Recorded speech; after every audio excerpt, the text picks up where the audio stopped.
Olá, bem-vindos a mais um encontro de programação do Dia M de 2021, nessa véspera de aniversário de Karl Marx, que acontece pelo segundo ano em quarentena. A programação é realizada pela Boitempo, a casa editorial de Marx e Engels no Brasil, em parceria com a Fundação Rosa Luxemburgo e da Fundação Lauro Campos e Marielle Franco. No encontro de hoje, transmitido simultaneamente pela TV Boitempo e pelo canal do Jones Manuel, teremos uma conversa entre Jones Manuel e Priscila Santos, com mediação de Marcília Brito. A interpretação de Libras será de Thalita Passos e William Berlamino. De 3 a 10 de maio, estamos promovendo a promoção do Dia M, em que todos os livros publicados pela coleção Marx e Engels, além de uma seleção especial de obras sobre marxismo, estão com descontos de 20% a 40% em nossa loja virtual e em livrarias parceiras de todo o país. Quem adquirir livros neste período no site da Boitempo receberá cartões postais e marcadores exclusivos, além de um belíssimo cartaz com ilustração de Cássio Loredano. Para quem preferir ler em e-books, toda a versão eletrônica das obras de Marx e Engels estão à venda nas principais lojas do ramo, com preços de R$ 1,99 a R$ 19,90, além de desconto de 30% sobre nossos e-books a respeito do marxismo. Convidamos a se inscreverem em nosso canal no Telegram para receber notícias de livros, eventos e autores pelo link t.me/boitempo. Quem se inscrever ainda hoje receberá um pacote especial de figurinhas marxistas para usar em seu celular. Essa atividade marca o lançamento do livro Escritos Políticos, que reúne textos de Fanon inéditos em português. Este é o livro do mês do nosso clube de assinatura, o Armas da Crítica. Além do livro em versão física e e-book, nossas caixas sempre acompanham marcadores, adesivos, brindes especiais e conteúdo digital exclusivo. Para receber o livro de Fanon em primeira mão ainda este mês, basta assinar o Armas da Crítica até o próximo dia 15 de maio, acessando o site armasdacritica.com.br. Fica o registro do trabalho da equipe por trás do livro, que contou com a tradução de Mônica Estael, edição de Pedro Davoglio, assistência editorial de Carolina Mercês, coordenação de produção de Lívia Campos, preparação de Mariana Echalar, revisão de Carolina Hidalgo Castellani, diagramação de Antônio Kell, capa e estilogravuras de Edson Ike. Passo agora a palavra para Marcília Brito, que é mestranda em Economia Política Mundial, feminista, militante da causa indígena e do PCB, é produtora de conteúdo, editora e curadora de artes. Bom debate.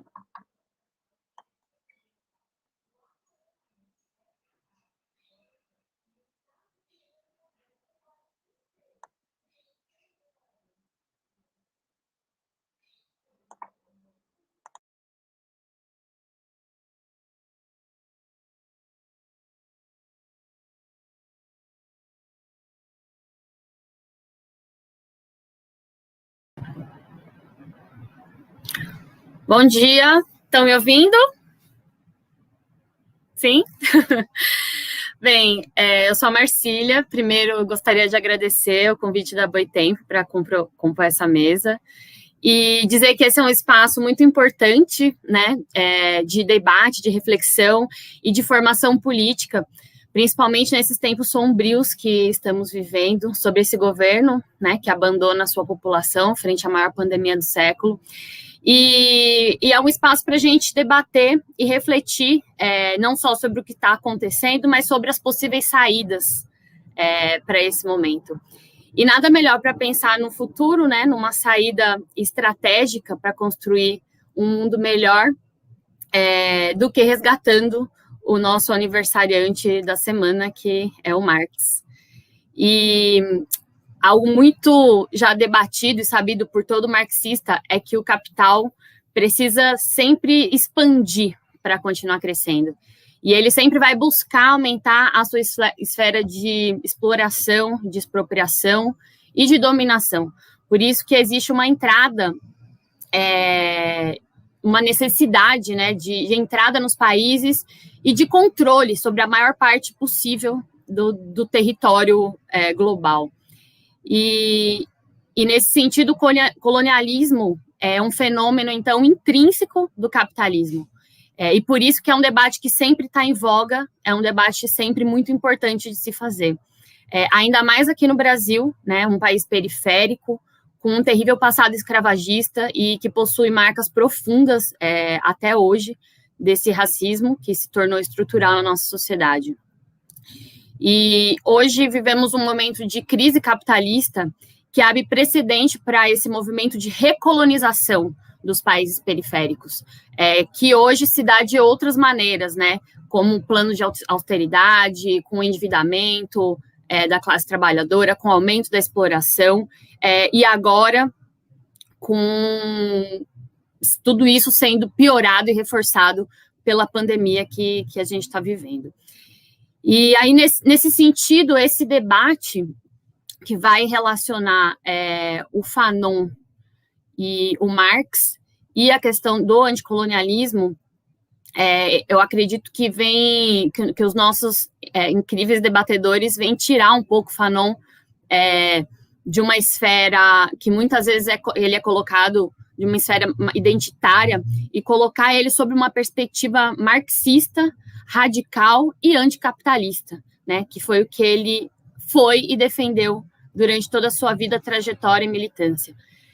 Então, a ideia é entender que o racismo é uma questão intrínseca do sistema capitalista e colonizador e que só é possível uma superação real à medida que a sociedade caminha para a superação do capitalismo. E aí eu vou apresentar para vocês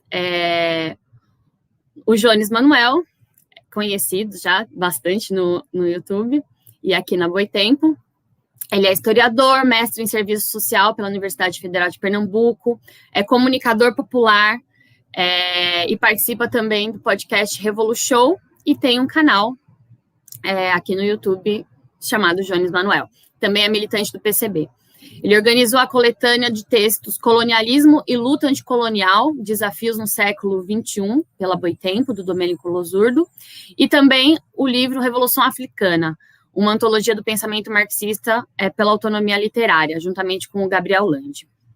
E a nossa outra debatedora é a Priscila Santos de Souza, que é psicanalista, doutoranda em psicologia clínica pelo Instituto de Psicologia da Universidade de São Paulo, membro do Laboratório de Pesquisa e Extensão, Psicanálise e Sociedade Política, onde ela constrói o projeto de extensão Relações Raciais, Psicanálise e Gênero. Também é membro da Rede Interamericana de Pesquisa em Psicanálise e Política da TAMUIA, Escola de Formação Popular. Ela é militante da Unidade Popular e atua em movimentos sociais, pesquisa clínica e o pensamento de Fanon, pensando o sofrimento sociopolítico, sobretudo sobre os efeitos do racismo. Então, vocês estão muito bem servidos desses debatedores incríveis e a gente vai começar ouvindo a Priscila. Obrigada, Marcília. Bom dia, boa tarde, boa noite. Primeiro eu quero agradecer a Boitempo pelo convite, né, a parceria aí de toda a equipe em construir esse debate, esse dia desse encontro tão importante, né, em comemoração aí, né, na semana de comemoração do aniversário do Marx. Acho muito necessário mesmo um debate que possa colocar na ordem do dia as questões que articulam tanto Marx como Frantz Fanon, né. Recentemente ele tem sido resgatado, né, tivemos aí uma recuperação, digamos assim, das obras, né, do Fanon, e uma articulação do pensamento dele, sobretudo com o marxismo, né? Então, como diz o texto do Davidson Faustino, que é um grande estudioso, né, das obras de Fanon, então existe uma disputa em torno aí do Frantz Fanon, e a gente também está nessa disputa, quando eu digo a gente, nessa reivindicação do Fanon marxista, né, dessa posição da praxis do Fanon. E é sobre isso também que a gente vai falar um pouquinho de praxis. E aí, para aproveitar logo, né, de entrada, para falar sobre prática, eu vou fazer um momento de propaganda também, para falar da minha praxis revolucionária, ou de praxis revolucionárias também, que é falar um pouco sobre o movimento de mulheres, que eu faço parte do movimento de mulheres algobenário, e divulgar aqui, né, um aspecto importante que a gente tem nesse momento, falando de ligação entre teoria e prática, né, que são as ocupações que nós temos aqui na região de São Paulo, que é a Casa Laudelina e a Casa Heleneira Preta, que são ocupações feitas por mulheres, né, para poder tanto denunciar, né, a falta de política pública para mulheres que sofrem algum tipo de violência doméstica, que são vítimas de violência doméstica, mas também organizar essas mulheres na luta, né, contra, enfim, essa sociedade patriarcal, mas, sobretudo, contra essa sociedade que ainda tem seus resquícios colonialistas, essa sociedade capitalista que precisa sempre, né, oprimir uma parte da sociedade, e as mulheres, né, sobretudo, as mulheres periféricas, as mulheres negras estão nessa base. Então, é falar um pouco, e quem quiser saber mais sobre isso, pode procurar nas minhas redes, ou procurar, dar um Google mesmo que você encontra. Casa Heleneira Preta e Casa Laudelina são os espaços. E depois desse momento de propaganda, que é quando todo mundo está mais atento no início da live, eu vou passar para o que a gente veio fazer aqui, que é falar um pouco sobre, então, essa articulação, esse encontro entre Marx e Fanon. E eu acho que é importante, para começar a minha fala, lembrar algo, né, que eu e outros teóricos que têm pensado e debatido sobre o trabalho de Fanon, né, algo que foi na chegada do pensamento fanoniano no Brasil e em vários outros momentos em que ele foi capturado, né, foram para pensar, então, a obra do Fanon de forma fragmentada, né, então, para pensar um Fanon que fosse ou clínico ou um Fanon político, né, ou um Fanon da violência, como muitos iam ler, né, e a minha reivindicação aqui é para pensar o Fanon que articula a clínica com a política, que articula a praxis, né, com a construção teórica, que é um intelectual e, ao mesmo tempo, um ativista, um militante, um representante da luta política, né. Então, para lembrar que o Fanon, então, desde o início da sua obra, ele vai reivindicar o marxismo, ele vai construir, né, e a gente vai falar um pouco dessas bases aqui, toda uma construção dialética já, né, a respeito da posição relacionada à crítica ao colonialismo, aos efeitos do colonialismo no sofrimento psíquico. Portanto, ele está falando de clínica, ele está falando de como a gente escuta o sofrimento das pessoas diante dessas circunstâncias, e está falando também dos efeitos, né, desse colonialismo dentro da nossa subjetividade, como a gente diz. Mas, ao mesmo tempo, ele está falando também de uma praxis revolucionária, ele também vai descrever e pontuar saídas, né, de luta e de uma prática dessas posições que nós nos encontramos dentro da sociedade.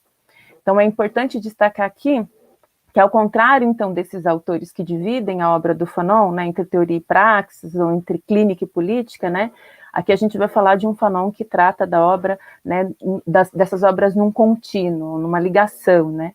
Então, para a gente pensar essas contribuições alinhavando os aspectos da obra dele a muitos autores, né, Fanon não é um autor que vai se deter exatamente em um aspecto da articulação, né.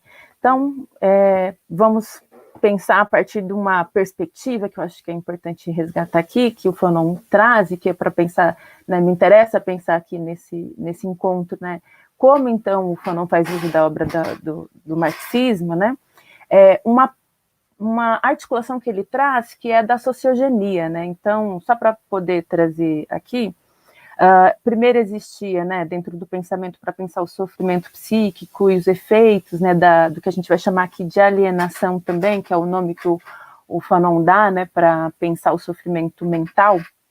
Então, ele vai dizer que primeiro estudaram, então, a filogenia, pensar, então, essa relação entre as espécies, entre um grupo, né, então, entre os humanos, que em algum momento Freud, né, que é um dos pensadores que vai influenciar e que o Fanon vai dialogar, né, então, vai reivindicar.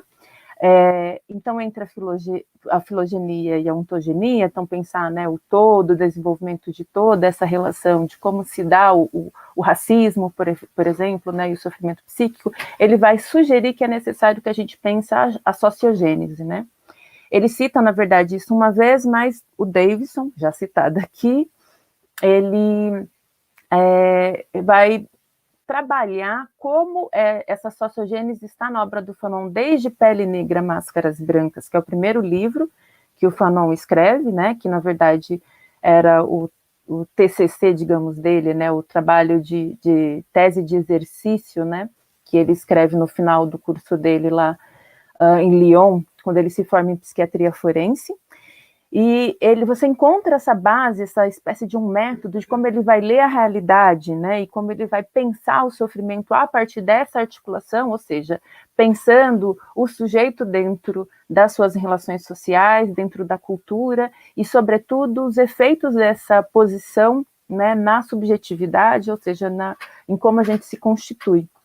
Isso é uma determinação muito importante, reflexiva, para pensar tantas relações, né, que o Fanon vai alinhavar nesse método, né, das relações entre capitalismo, colonialismo, racismo. Então, todos esses aspectos estão dentro desse método de análise do trabalho fanoniano, né, que é a sociogênese, né. Então, ele vai, de alguma forma, pensar a historicidade, né, da colonialidade e também da prática de uma luta anticolonial, né, que para ele é, em alguma medida, a emancipação, né, desse sofrimento, né, e aí do sofrimento material, do sofrimento subjetivo, né, pensando esses aspectos objetivos, né. Então ele convoca a pensar, né, que para mim é uma perspectiva já materialista histórica, né, de pensar como ele coloca a dialética, como ele coloca, então, as contribuições do marxismo dentro da sua teoria, né. Então pensar como esses objetivos estão, de alguma forma, intrínsecos para pensar a subjetividade e a existência humana, né?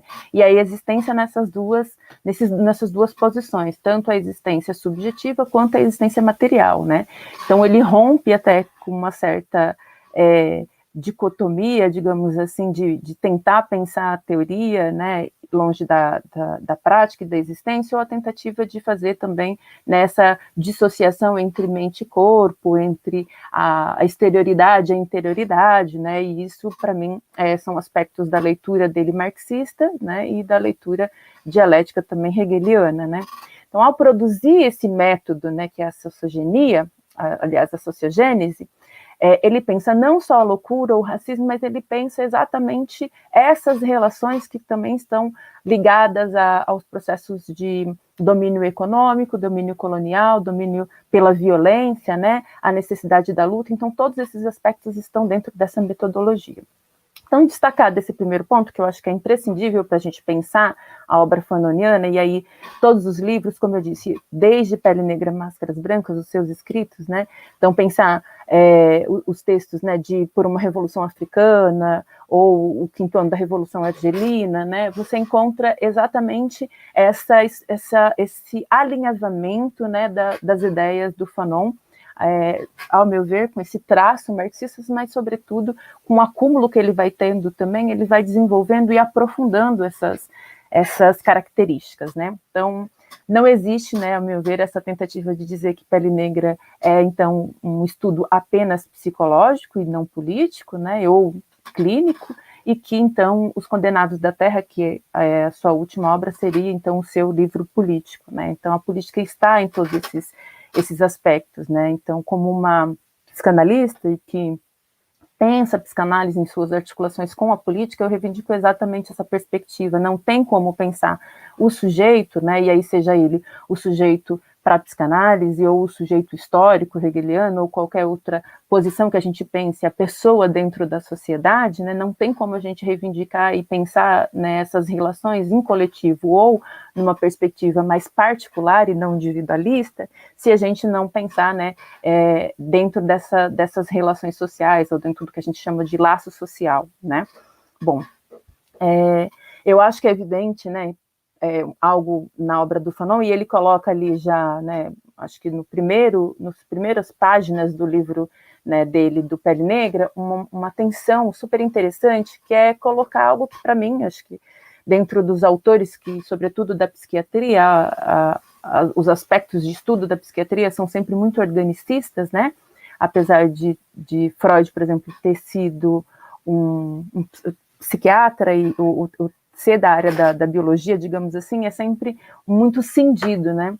E Fanon já vai reivindicar ali no seu primeiro trabalho, que deveria ter sido, que demorou um tempo para ser publicado, né? Não foi logo em seguida, mas ele vai reivindicar logo nas primeiras páginas algo muito importante, né? Para dizer que a verdadeira desalienação do negro, né? Que é um objeto também de estudo, né? E ele está ali implicando essas questões, precisa de uma tomada, né, de consciência da realidade econômica e social, né, e que então, para poder se desalienar, tem que se desalienar psiquicamente, e aí ele vai inclusive convocar a própria psicanálise em dizer que a psicanálise tem muito a contribuir nessa perspectiva, né, e eu acho que é importante a gente pensar que ele diz nessa perspectiva, e também ele chama, né, para pensar dentro desse duplo processo, a desalienação econômica, né? Então, acho que essa frase, sobretudo, ela traz logo de saída, né, para a gente pensar o quanto para o Fanon já está colocado que a desalienação, lembrando que o louco na sociedade, ele é chamado de alienado também, ou seja, aquele que está alienado, e não é à toa que a gente usa também uma nomenclatura que é usada, né, dentro das ciências econômicas, em outras áreas de conhecimento, que é justamente para a gente pensar essas associações, né? Então, essa posição que o sujeito, que a pessoa está diante da sociedade, que é de alienação e que é lido como uma loucura, ela também está ligada a uma posição de alienação econômica, alienação social, de todas as formas de alienação. E acho que essa palavra alienação é uma palavra que se encontra no primeiro trabalho, né, do Fanon, e ela vai até a última, né? E aí, pensando esse processo, acho que o Davidson traz no prefácio, né, por exemplo, agora dos escritos políticos, ele destaca isso, e eu concordo com ele, né, que, de alguma forma, se o Marx, né, ele vai lá no Capital já, né, denunciar e descrever, né, essa associação da acumulação primitiva, ou seja, né, da dita acumulação primitiva, da forma em que, então, os países colonizadores vão se enriquecer, né, vão acumular essa riqueza, né, as custas, digamos assim, do trabalho, né, ou da violência, né, relacionada tanto à opressão dos negros lá em África, da diáspora, em pensar, então, todo o tráfico negreiro e todo o trabalho, né, dos negros que foram escravizados, né, nas colônias nesse período, né, todo o acúmulo de riqueza que foi expropriada, né, destes países, também tem um silenciamento, digamos assim, né, e acho que isso vai sendo provado cada vez mais, né, então como a liberdade, todas essas discussões que eram feitas nesse período, né, da escravização, sobretudo de África e América, né, dentro do continente europeu, dentro dos países europeus ali, não tinha nenhum tipo de questionamento a respeito da escravização dos negros, né, muito pelo contrário, eles vão dizer que isso era imprescindível, né, então, que não poderia se parar. Então, existe aí sempre essa tentativa de dizer de uma escolha econômica, né, em detrimento, e aí a gente pode pensar um outro caráter que eu acho que é super importante e pouco questionado, que é a ideia de civilização, ou entrada na civilização, né, de um determinado povo, a necessidade que houvesse essa desumanização de parte da população do mundo para que então pudesse acontecer esse momento de acumulação. Então, se Marx vai denunciar isso lá no Capital, né, então Fanon, ele como testemunho ocular, vai trazer essas contradições para pensar a emancipação de forma prática, né, no que diz respeito à questão da escravização, mas reivindicando também da colonização, reivindicando também todos os aspectos ou os pontos, né, da necessidade de emancipação humana, né? Então, ainda a respeito desse conceito de alienação que é reivindicado por Fanon, algo que é muito interessante, que eu acho que é importante pensar, como dentro da dialética, e aí ele vai utilizar a dialética do senhor e do escravo, hegeliana, né, ele vai pensar esse conceito de alienação articulado a um processo de não reconhecimento, né, porque ele vai dizer que o negro, né, na frente, e aí pensando no racismo do colonizador, né? Então, o colonizado em frente ao colonizador não é reconhecido como humano, e por não ter sua humanidade reconhecida, necessariamente, ele também, né, se vê impossibilitado de uma série de processos de reconhecimento, né? Mas, né, acho que é algo que a gente pode pensar, que isso também é uma possibilidade de aniquilação dessa relação de exploração, né? E acho que algo que é reivindicado a partir do marxismo e que é pouco articulado, que é uma posição também, né, dessa relação de que, não tendo nada a perder, né, então a necessidade da luta, a necessidade de então se emancipar através da luta é apenas o que existe, né, para quem está colonizado, né? E eu acho que Fanon saca isso muito bem, e ele vai articular junto com uma série de perspectivas da desalienação.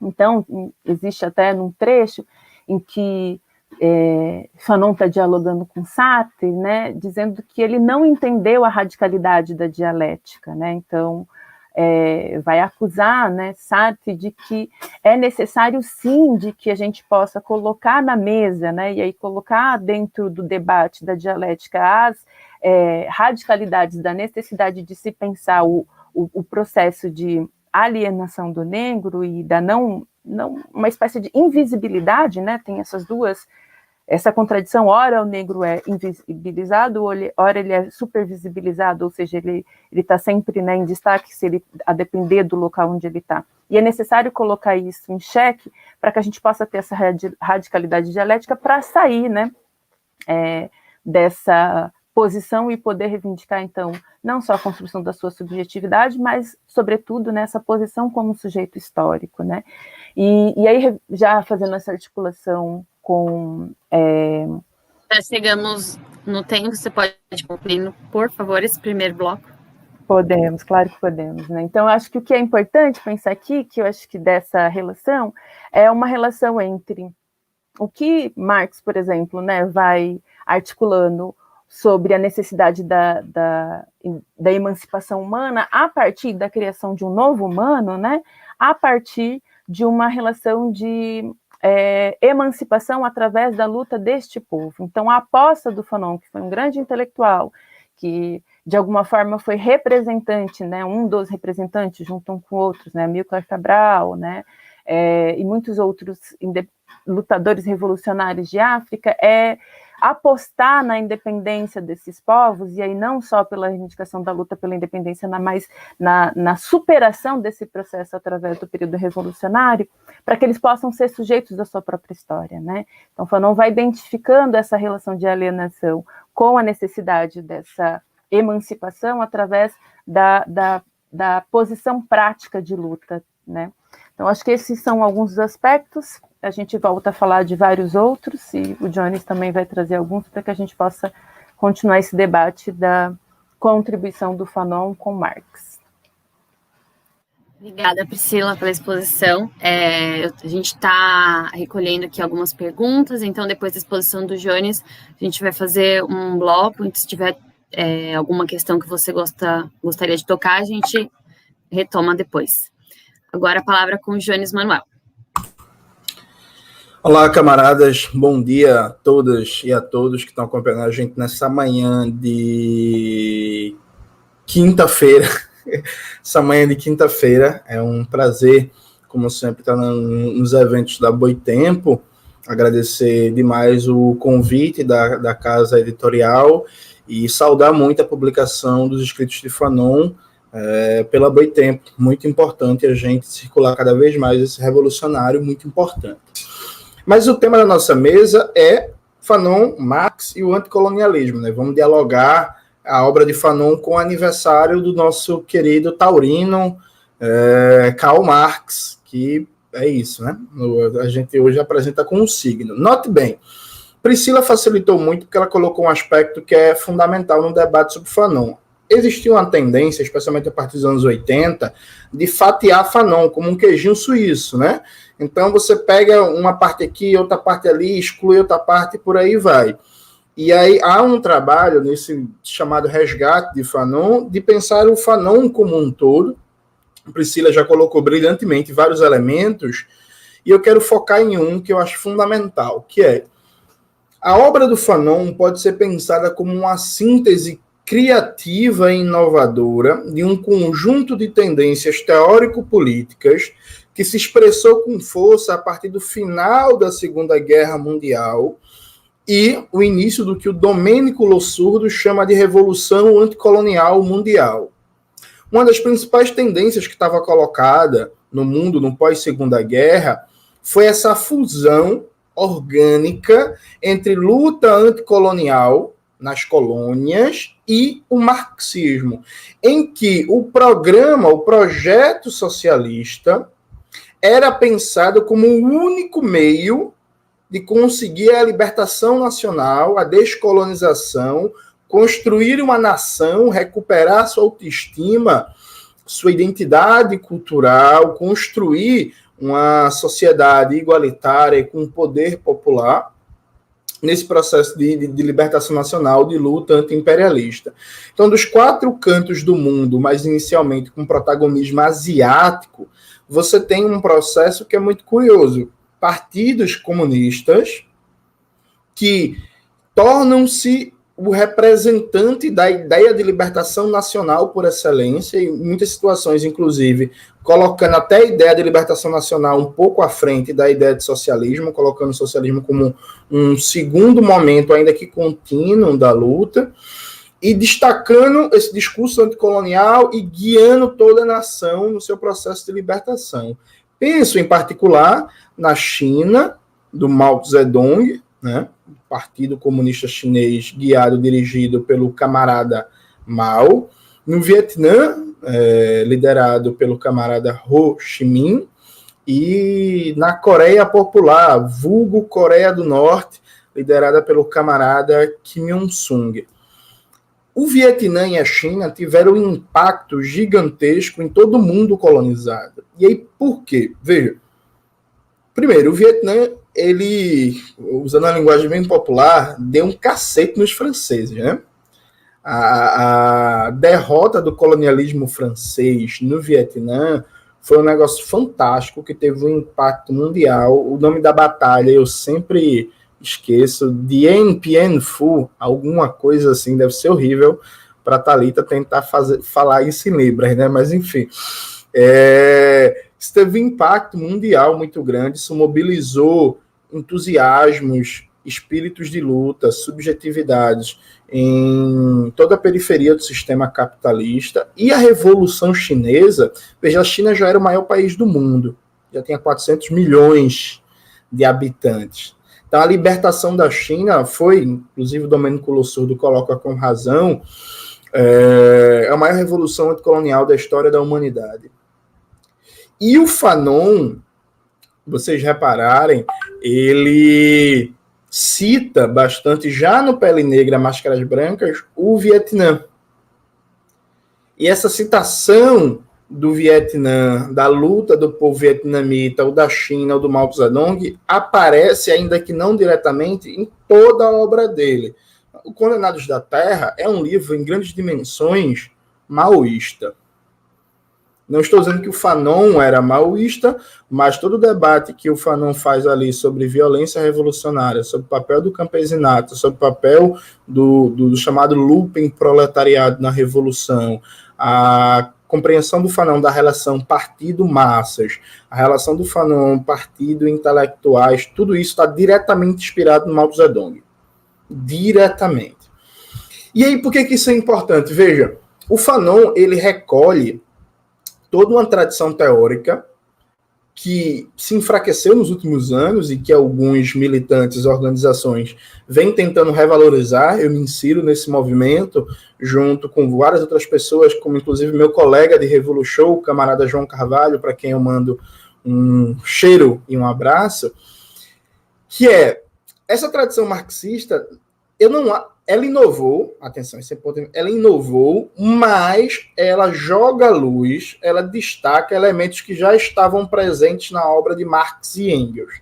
E aqui eu faço a conexão diretamente com Marx. Veja, existe uma crítica anticolonial na obra de Marx e Engels, uma crítica antirracista, uma crítica anti-eurocentrismo, uma crítica anti-eurocêntrica e uma compreensão da multidimensionalidade dos caminhos de desenvolvimento de cada país, de cada formação econômico-social. Isso não é invenção nossa, a gente que é da periferia e quer achar um bagulho que não existia em Marx e Engels, já está fazendo anacronismo, está imputando na obra deles. Isso está presente. Nos últimos anos vem crescendo um movimento de pesquisa, de debate, que procura destacar esses elementos que por muitos anos foram marginalizados porque não foram colocados no centro da sua atenção. Como diria o Zé Paulo Neto, cada época histórica dá um destaque maior ou menor a textos X ou Y de Marx e Engels de acordo com suas próprias necessidades e problemas. Por muito tempo, as reflexões de Marx e Engels sobre anticolonialismo, sobre antirracismo, simplesmente não foram destaque. E aqui eu faço até uma nota curiosa. É engraçado como essas reflexões não foram destaque, por exemplo, na Europa Ocidental, nos anos 50, 60 e 70, mas foram destaque já na União Soviética, na China, na Coreia e no Vietnã no mesmo período. Esse ponto aqui é muito interessante para a gente pensar várias coisas e essa demonização à crítica do marxismo produzido nas experiências socialistas em contraponto ao marxismo ocidental, que seria desde sempre lindo e maravilhoso. Esse debate sobre o anticolonialismo, o antirracismo e a crítica do eurocentrismo na obra de Marx e Engels, a Boitempo, inclusive, vem colocando ele em português em grande dimensão. Cito 2 livros que são importantes para a gente pensar isso, 2 livros que comentam a obra de Marx e Engels e um livro com textos diretos. O primeiro livro é o do Domênico Lossurdo, A Luta de Classes, uma história filosófica e política, em que o Domênico Lossurdo tenta fazer uma abordagem não tão exaustiva, é uma abordagem, inclusive, relativamente curta, pequena, do anticolonialismo na obra de Marx e Engels. Só que eu acho que o Lossurdo acerta muito quando ele coloca que esse processo de superação do eurocentrismo. E aqui, gente, tem um ponto. Eurocentrismo para os padrões do século XIX e antirracismo para os padrões do século XIX. Porque, como eu costumo brincar, se a gente for julgar o antirracismo de figuras intelectuais, de líderes políticos do século XIX pelos padrões que a gente tem hoje, a gente vai cair em alguns absurdos, a gente vai dizer que Luiz Gama era racista, a gente vai dizer que John Brown era racista, vai entrar numa noia dessa. Assim. A compreensão da racialização e da luta antirracista, ela tem uma historicidade própria e muda de acordo com a história. Então, esse livro do Domênico Lossurdo é muito bom, inclusive eu indico como uma introdução ao debate. O Lossurdo acerta muito em perceber a sincronia de Marx e Engels nesse processo de evolução da crítica ao colonialismo. Tem um livro do Kevin B. Anderson, Marx nas Margens. Esse livro é bom, o Kevin B. Anderson é fantástico. Agora, eu tenho um problema, uma birra com esse livro, eu escrevi a orelha dele, que o Kevin B. Anderson é injusto com Engels, muito injusto, nossa senhora, injusto de uma maneira assustadora. Inclusive, em breve eu devo estar mandando até para o blog da Boitempo, eu estou relendo esse livro, um textinho, elogiando o livro do Kevin Anderson, mas também defendendo Engels. Engels, coitado, Engels é muito injustiçado. Engels é o correspondente na teoria ao que é o arte popular na música, pouco valorizado, menos do que deveria. Então, veja, esse livro do Kevin B. Anderson também é fundamental, e a Boitempo lançou um livro, A Luta de Classes na Rússia, com escritos de Marx e Engels sobre a Rússia, que é muito expressivo, né, desse Marx e Engels amadurecido. Embora, destaco, no prefácio desse livro, escrito pelo professor Michel Louvi, o Louvi também é injusto com Engels. Ele fala que Engels não acompanhou a evolução de Marx. Eu acho que não. O que é importante na evolução de Marx, para a gente conectar com o Fanon? Acho que são 3 elementos que têm uma ligação direta. Primeiro, as colônias, a realidade colonial, ela internamente não se configura plenamente como relações capitalistas de exploração, trabalho assalariado, livre, uma burguesia formada, um setor capitalista altamente desenvolvido, mas ela está inserida no mundo capitalista. Então, as colônias, ainda que sua configuração interna não seja igual ao que se espera de relações capitalistas, ela está inserida num processo global de acumulação capitalista, de tal sorte que Marx, no famoso texto de 1853, sobre a dominação britânica nas Índias, solta a clássica reflexão, né? A barbárie burguesa, a barbárie capitalista, desculpa, que assume formas respeitosas na metrópole, passeia nua assim que voltamos nossos olhos para as colônias.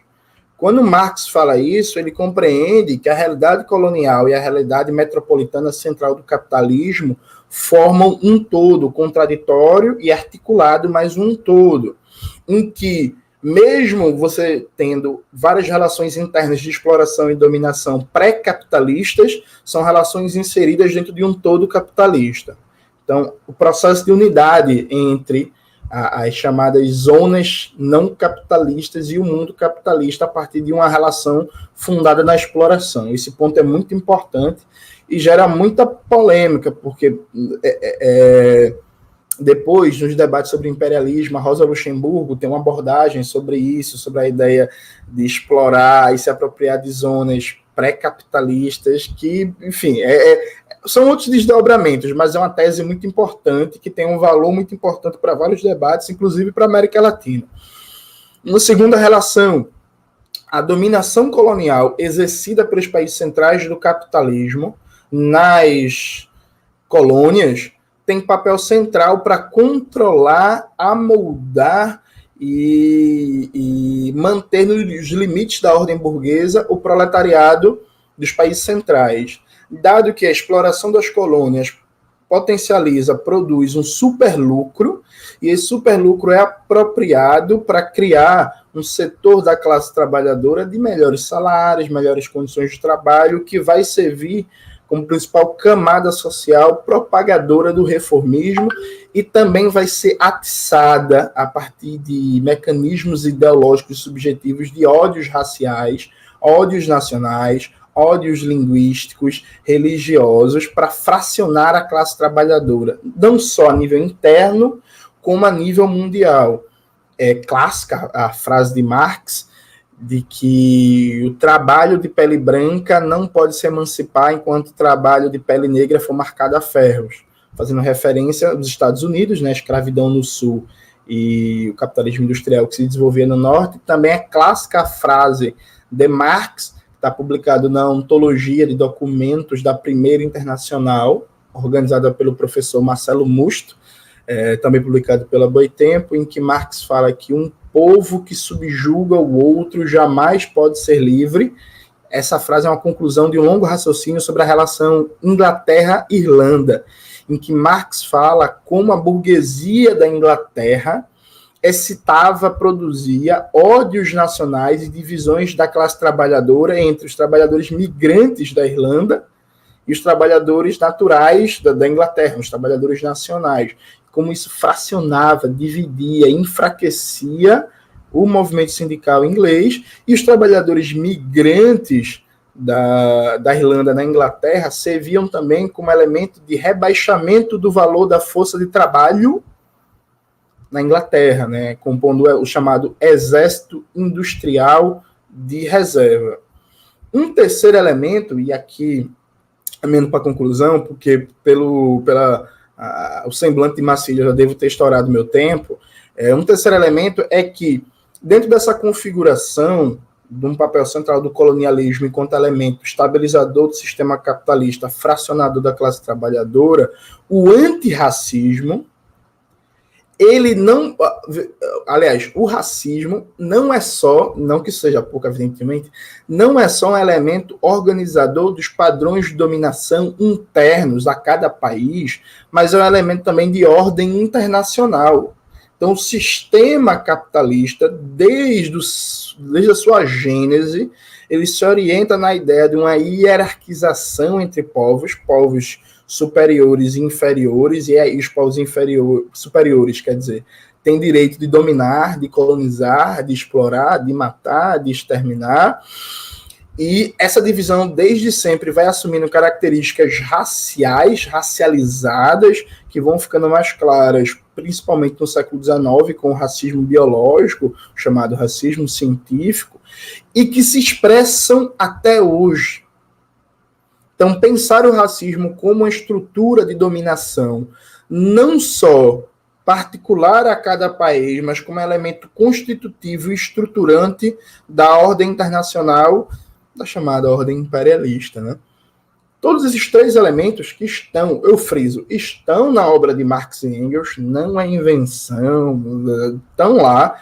Evidentemente que não é o centro da obra de Marx e Engels, não é, nossa, caralho, Marx antirracista, escreveu muito, ouvia Racionais, e pá, não é o centro da obra de Marx, mas são elementos que estão ali já colocados e que não foram desenvolvidos com toda a sua densidade teórica, até porque eram problemas que não se colocavam tão na ordem do dia para quem militava no movimento dos trabalhadores e trabalhadoras da Europa Ocidental, porque, enfim, Marx era da Europa Ocidental, enquanto zona de atuação, mas que foram desenvolvidos por marxistas, especialmente por Lenin. Lenin é o primeiro a recolher esses elementos e dar um avançadíssimo desenvolvimento, especialmente na sua teoria do imperialismo, que não se resume ao livro Imperialismo, Etapa Superior do Capitalismo, isso é importante. O Lenin tem mais de 700 páginas escritas sobre o imperialismo, sem falar nos cadernos do imperialismo, que aí dá muitas páginas. E Lenin vai desenvolvendo isso, e isso é apropriado e também desenvolvido em cada realidade nacional por esses revolucionários que eu citei, por Mao Zedong, Ho Chi Minh, Kim Il-sung. E o Fanon recolhe, desenvolve, aprofunda e esse anticolonialismo marxista, esse marxismo periférico, com todo o caldo cultural da sua formação e do que era efervescente na cultura francesa também. E aí vários elementos que a Priscila já colocou, né? O diálogo com Jean-Paul Sartre, com o grande Aimé Césaire, que não era marxista, ao meu ver, mas que por muito tempo foi próximo do Partido Comunista, do movimento comunista. Chegou, inclusive, a ser candidato na Martinica, eleito pelo Partido Comunista francês. O diálogo também, uma leitura já anticolonial crítica, muito interessante e criativa da obra do Freud, da psicanálise. Enfim, o Fanon combina... Oi. Caminha para a sua conclusão, por favor. Agora, minha querida. Então, o Fanon, ele combina tudo isso e desenvolve isso que eu gosto de chamar desse marxismo periférico, esse marxismo anticolonial, dando uma resposta muito criativa e que é muito atual, atenção, é muito atual para os dias de hoje. Ler Fanon não é um exercício acadêmico de mostrar muita cultura, tipo assim, nossa, caralho, vou mostrar agora como eu sou inteligente, vou citar Fanon, né? Tipo, umas coisas meio que mesa de bar de roda universitária, que alguém vai e do nada joga um Foucault na roda, que é para mostrar que está na moda. Não, sabe, tem uma atualidade, inclusive eu estava pensando em demonstrar isso, essa discussão que está rolando sobre o governo Biden, mas isso vai ficar até para as perguntas, mostrar como a gente pode compreender o movimento do governo Biden a partir de Fanon. Inclusive, façam essa pergunta, por favor. Então, em síntese, é isso e vamos para o debate. Maravilha, obrigada. Acho que tem até uma pergunta que já dá para ir por esse caminho também. Eu separei aqui algumas perguntas que eu acho que podem ser direcionadas para os dois, né? E duas para cada. Então, perguntas mais gerais, né? Como a luta decolonial pode ser ampliada com as categorias marxianas? E o Fanon, em suas obras, vela muito pela questão da liberdade dos povos, sobretudo africanos. A pergunta é, Fanon, ao incentivar a liberdade dos povos, não estaria a pedir o capitalismo? Fanon é um bom exemplo para entendermos a perspectiva dialética da relação entre a totalidade e a particularidade. Eu não sei se essa pergunta ficou muito clara, mas... Não, repete aí, por favor. A Pri, eu acho que captou. Fanon é um bom exemplo para entendermos a perspectiva dialética da relação entre totalidade e particularidade? E aí, acho que mais direcionada para o Jones, vai como levar para fora do academicismo as teses de Marx com uma compreensão mais clara para os trabalhadores urbanos com atividades precarizadas. Fanon coloca, essa você vai gostar, Jones, no ano 5, como pensar a tecnologia, no caso, o rádio, a partir de sua utilidade aos processos coloniais e anticoloniais. Como pensar isso hoje com a China e com a nova vanguarda tecnológica? Guarda essa. E para Pri, percebe-se como uma maneira de desarticular o pensamento amplo e crítico de autores marxistas, um olhar psicologizante e individualista. O Fanon corre esse risco de ter a sua crítica desarticulada? Acho que a Pri já comentou um pouco disso na primeira fala dela, acho que dá para ela aprofundar. E a base principal do primeiro livro de Paulo Freire é Fanon. Eu não sei se... Eu não averiguei isso, tá, gente? A pergunta que está falando aqui. Partindo do pressuposto da abrangência do pensamento de Freire, por que Fanon ficou tanto tempo esquecido no Brasil? Então, são as perguntas que a gente vai para um próximo bloco. Eu aviso vocês com 10 e com 15 minutos. E acho que a gente pode, nesse bloco, manter a ordem e deixa para inverter a ordem no fechamento. Pode ser? Então, vamos lá. Primeiro, a Priscila. Legal. Nós vamos trocar aqui de intérprete. Obrigada, William. Ou já trocamos? Quem está aqui? Bom, vou tentar, então, falar de forma pausada. Aí, estamos com a Thalita. São muitas questões que dariam muitos debates, excelentes questões, inclusive. Obrigada quem está nos assistindo às 10, já não são 10, 11 horas da manhã aqui.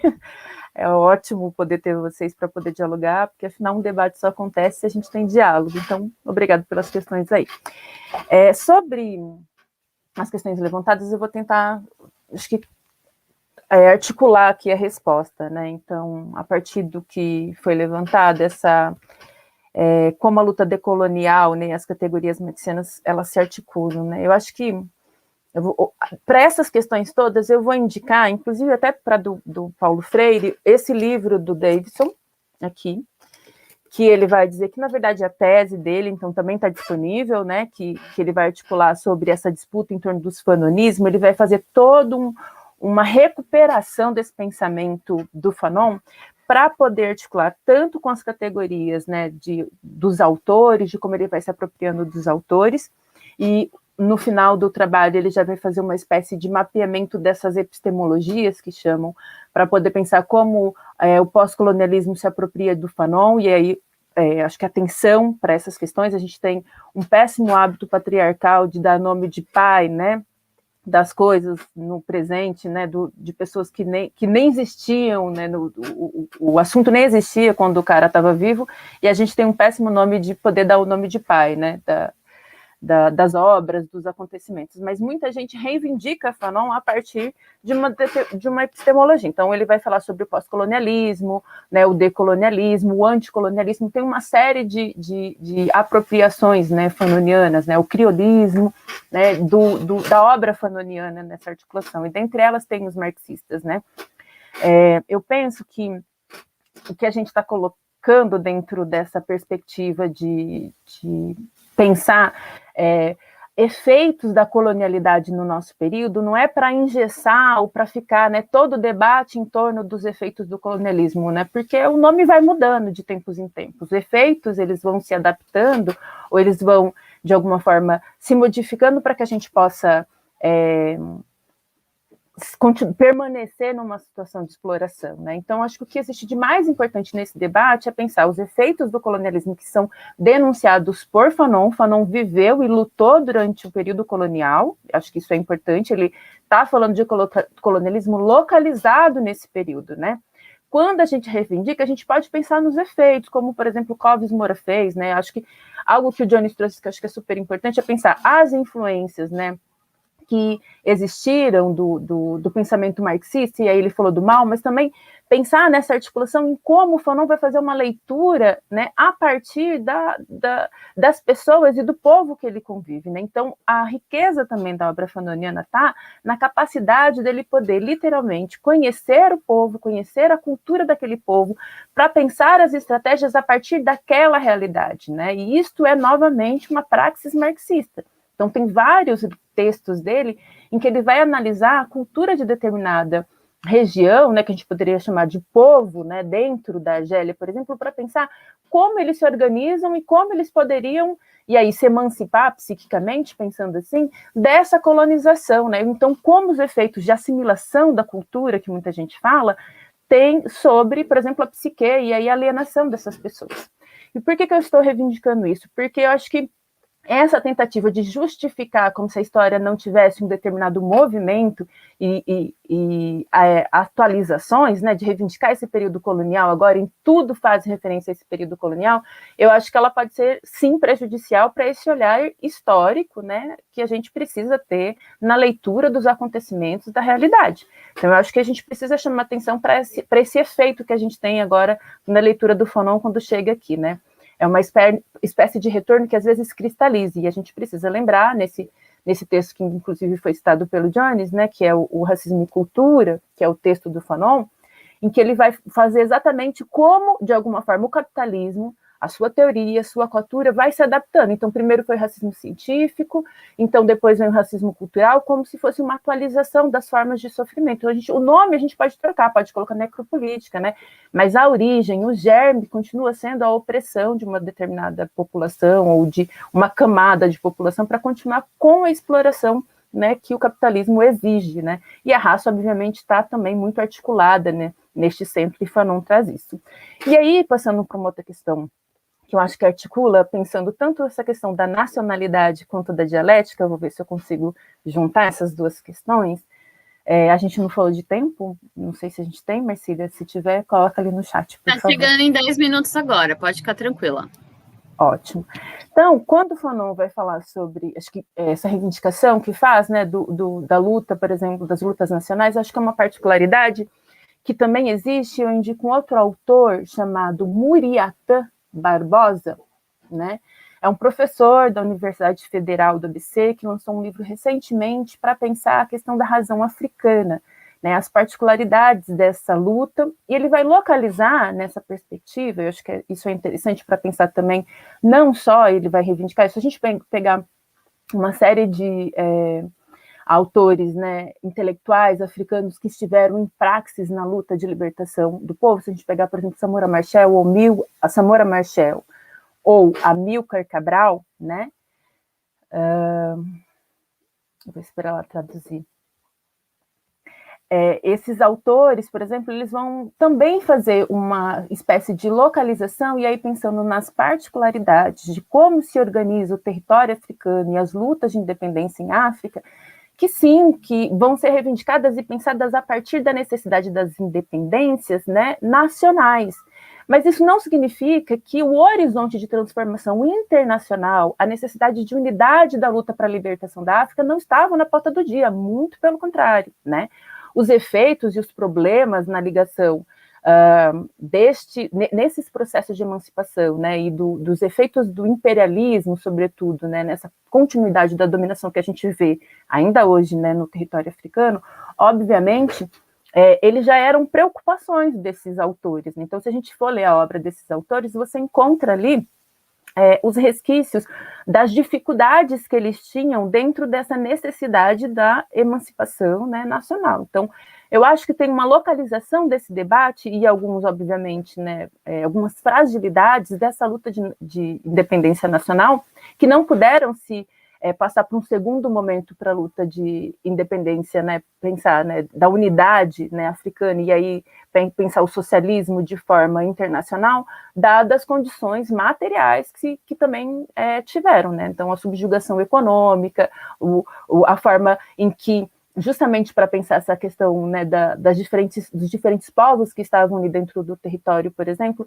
o quanto isso foi utilizado para fragmentar, né, e e fomentar a luta entre eles para justamente, né, repartir para poder continuar um processo de conquista e de dominação colonial. E isso já tinha sido denunciado por estes autores, né? Eu acho que é importante resgatar essa perspectiva. Então, Fanon se localiza, né? Eu acho que os riscos estavam colocados, ele antecipa os riscos, ele fala, por exemplo, da necessidade de unidade entre o proletariado francês, né, pobre, com, né, os povos das colônias, ou seja, ele antecipa e ele fala, ele reivindica esse internacionalismo em sua obra, né, em Os Condenados da Terra isso está muito posto, né, e é a partir da condição ou de conhecimento dessa realidade dos espaços onde ele está, isso é um processo que, ao meu ver, e aí pensando essa relação da dialética com a particularidade, da dialética da particularidade com a totalidade, que alguém perguntou, eu acho que o que também está colocado dentro do trabalho fanoniano, constantemente,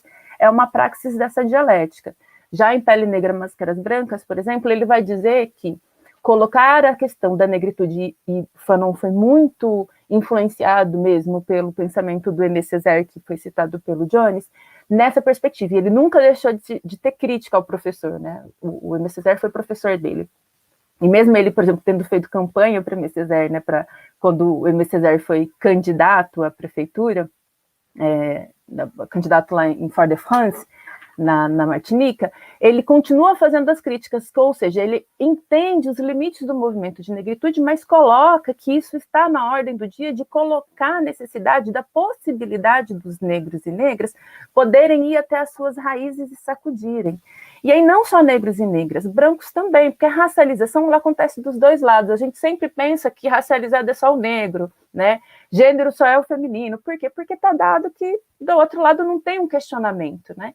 E o que o Fanon coloca é, você precisa inserir esse debate para que tenha uma radicalidade, né? E aí radicalidade convocando a possibilidade da alteridade, que seria a possibilidade de comportar essas diferenças. Ao meu ver, Fanon reivindica uma espécie de radicalidade da própria dialética que nem Hegel, né, nem Sartre, por exemplo, conseguiu colocar.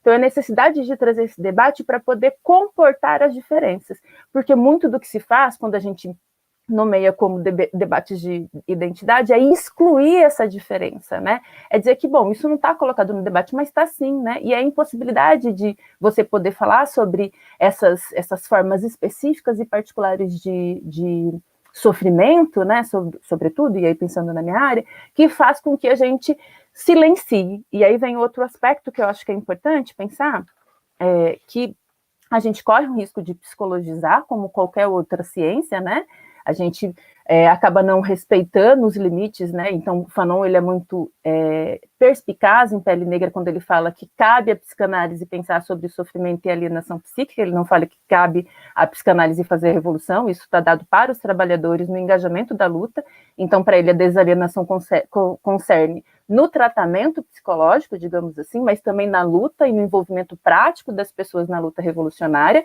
e para mim isto é uma saída efetiva de uma forma de alienação, né?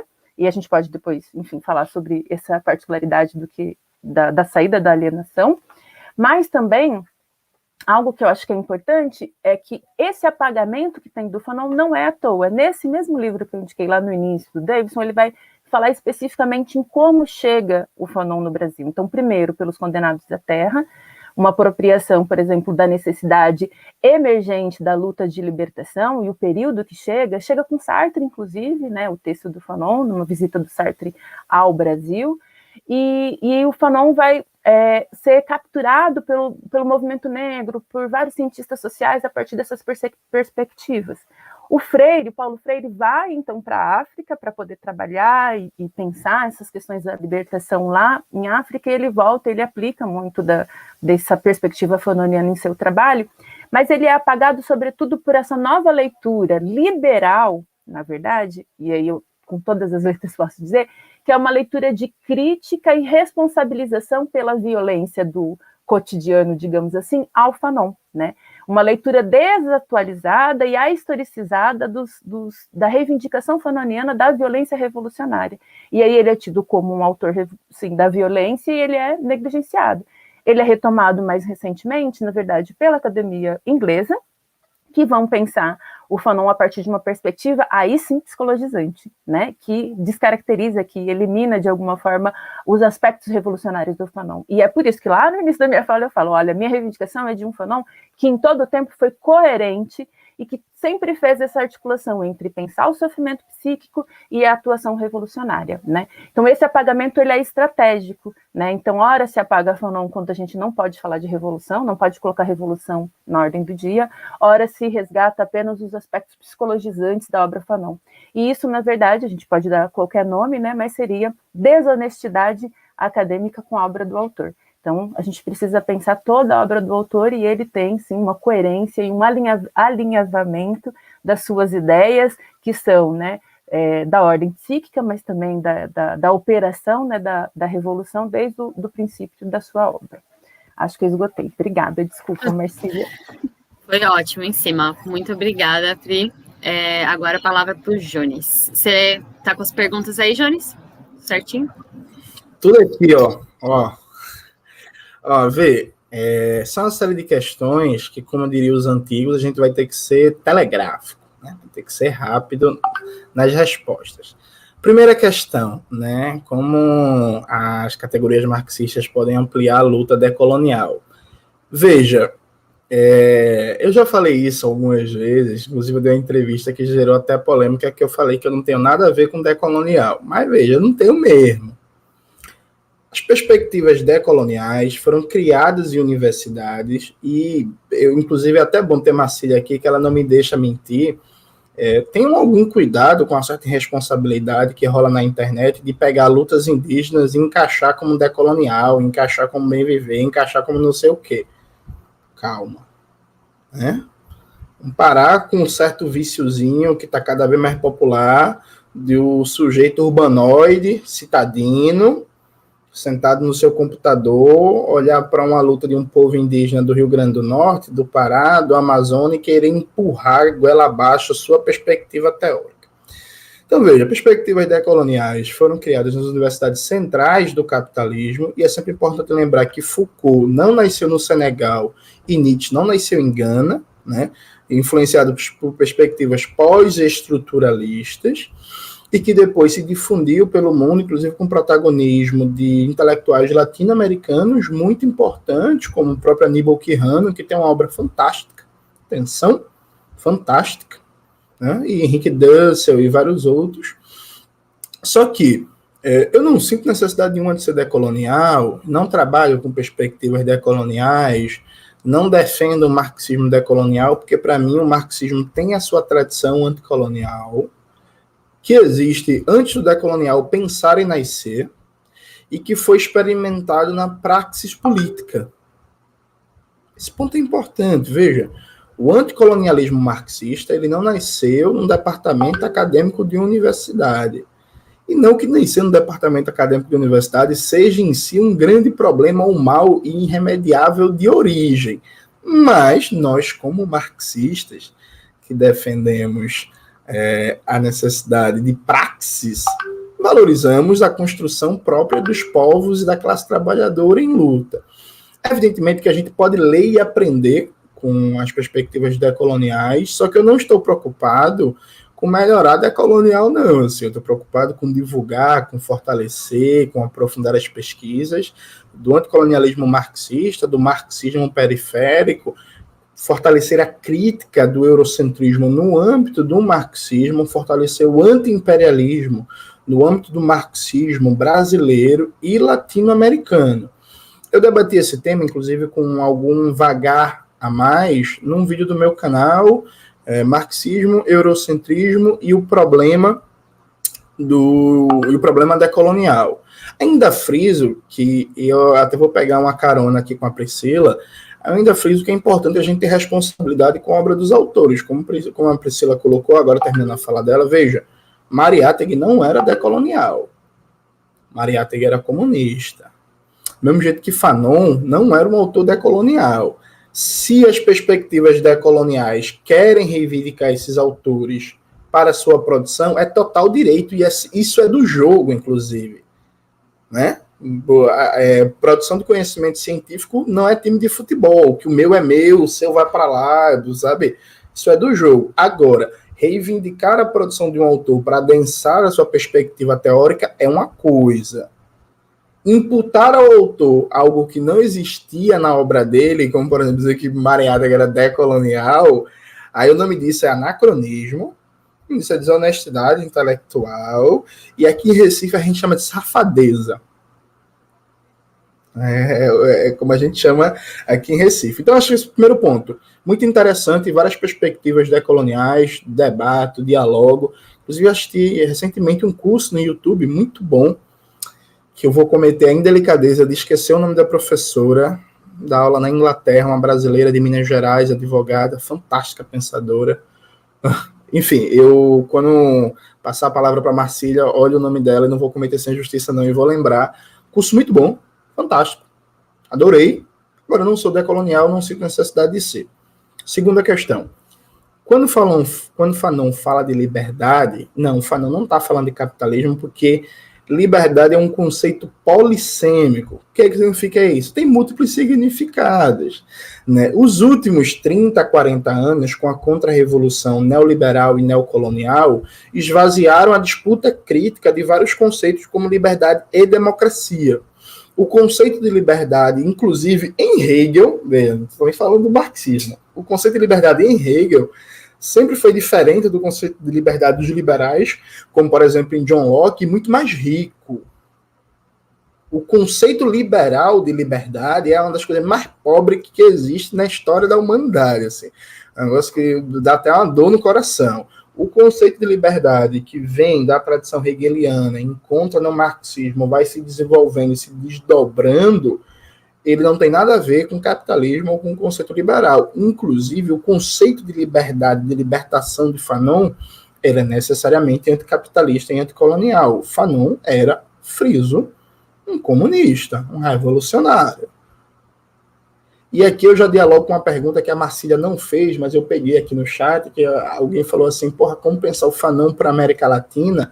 O Fanon, no Condenados da Terra, por exemplo, ele cita, acho que 3 ou 4 momentos a América Latina como exemplo de que a burguesia colonial, a burguesia dependente, não tem nenhum tipo de projeto emancipatório e que não é possível levar até as últimas consequências o processo de libertação nacional, a revolução nacional e anticolonial, guiado por essa burguesia.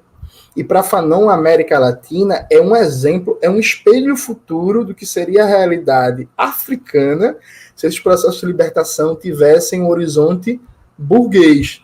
Porque, vamos lembrar que a América do Sul fica independente jurídico formalmente no século XIX.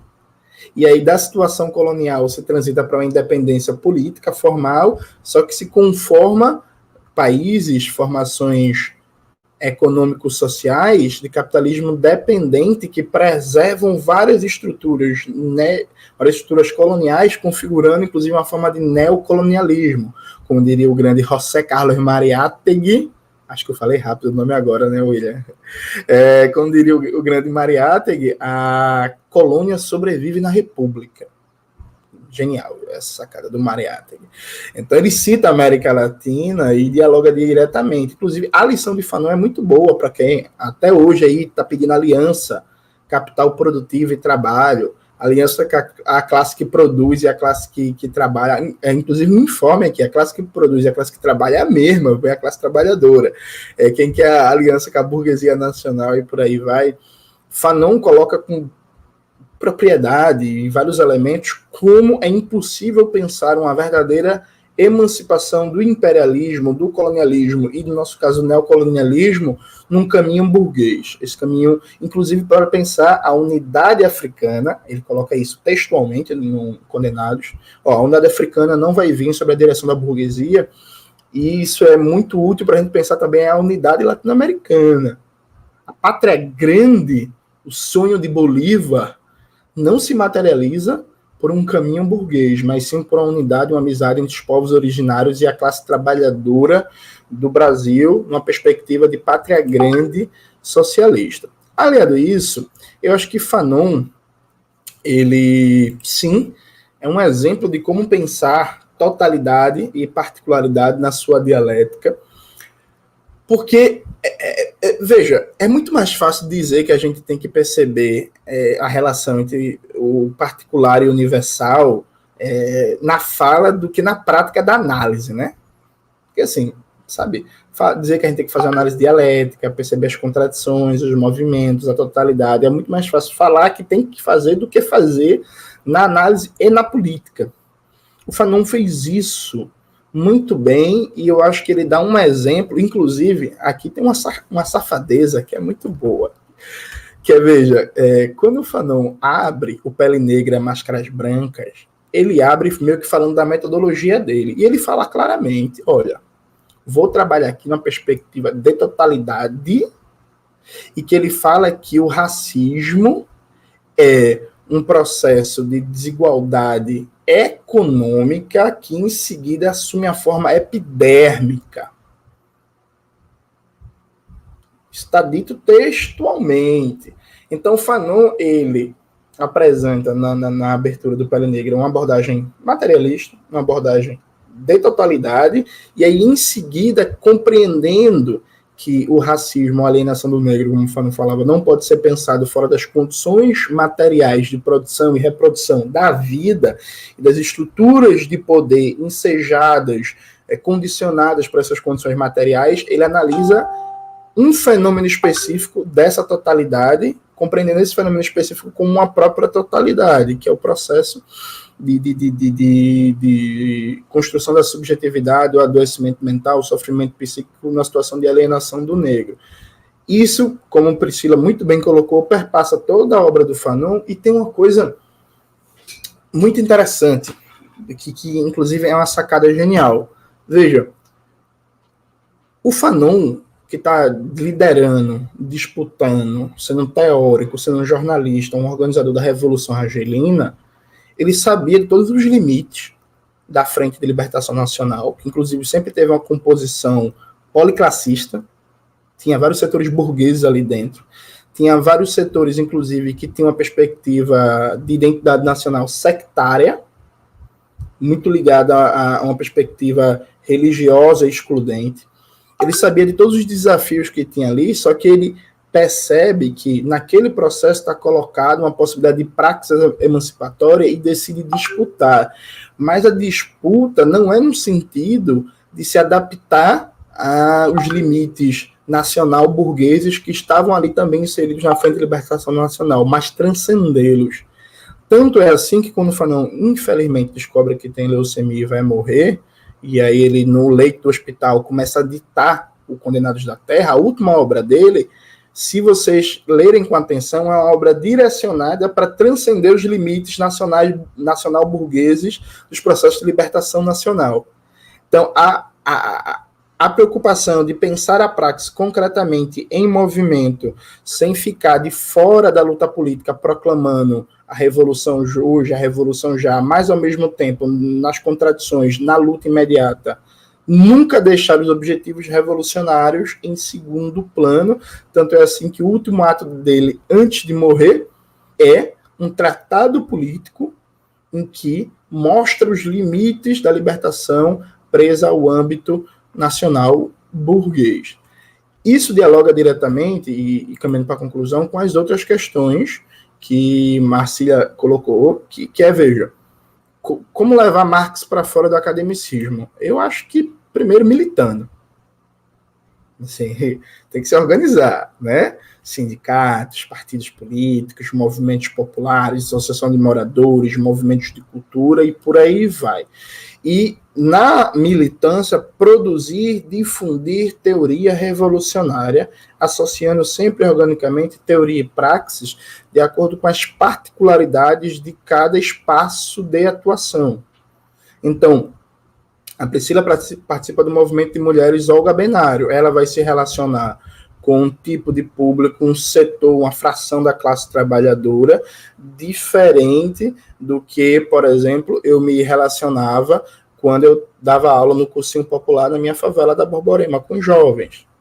São setores diferentes, a classe trabalhadora aqui tem interesses diferentes, formas de diálogo diferentes, por aí vai. Você pensar concretamente, porque, veja, e esse ponto aqui é muito importante. o marxismo ele não pode ser pensado. Eu falei isso num vídeo recente do meu canal, o que é marxismo-leninismo. O marxismo ele não pode ser pensado como uma variante das ciências humanas. Então tem o weberianismo, tem o estruturalismo, tem o pós-estruturalismo, tem o positivismo e tem o marxismo. Ó. É mais um, assim, para fazer... O marxismo ele deve ser um instrumental crítico, criativo em movimento para a compreensão da realidade e, a partir dessa compreensão, a transformação e intervenção da realidade rumo à tomada do poder, que é o primeiro passo de construção do socialismo. Que, como diria o camarada Lenin, fora do poder tudo é ilusão. Então, o marxismo é, ou deveria ser, um guia para compreender a realidade, tomar o poder e rumar à construção do socialismo. Então, o marxismo, fora de uma perspectiva de tomada do poder, de praxis política, de organização revolucionária, é uma coisa estranha. Qualquer coisa, menos o marxismo. O como fazê-lo também não dá para entrar em todos os detalhes aqui, até pelo tempo, que eu já estou vendo a cara de Marcília, que o tempo está se esgotando. Mas eu vou, enfim, infelizmente eu vou ter que fazer isso de novo. Vou remeter a um vídeo do canal...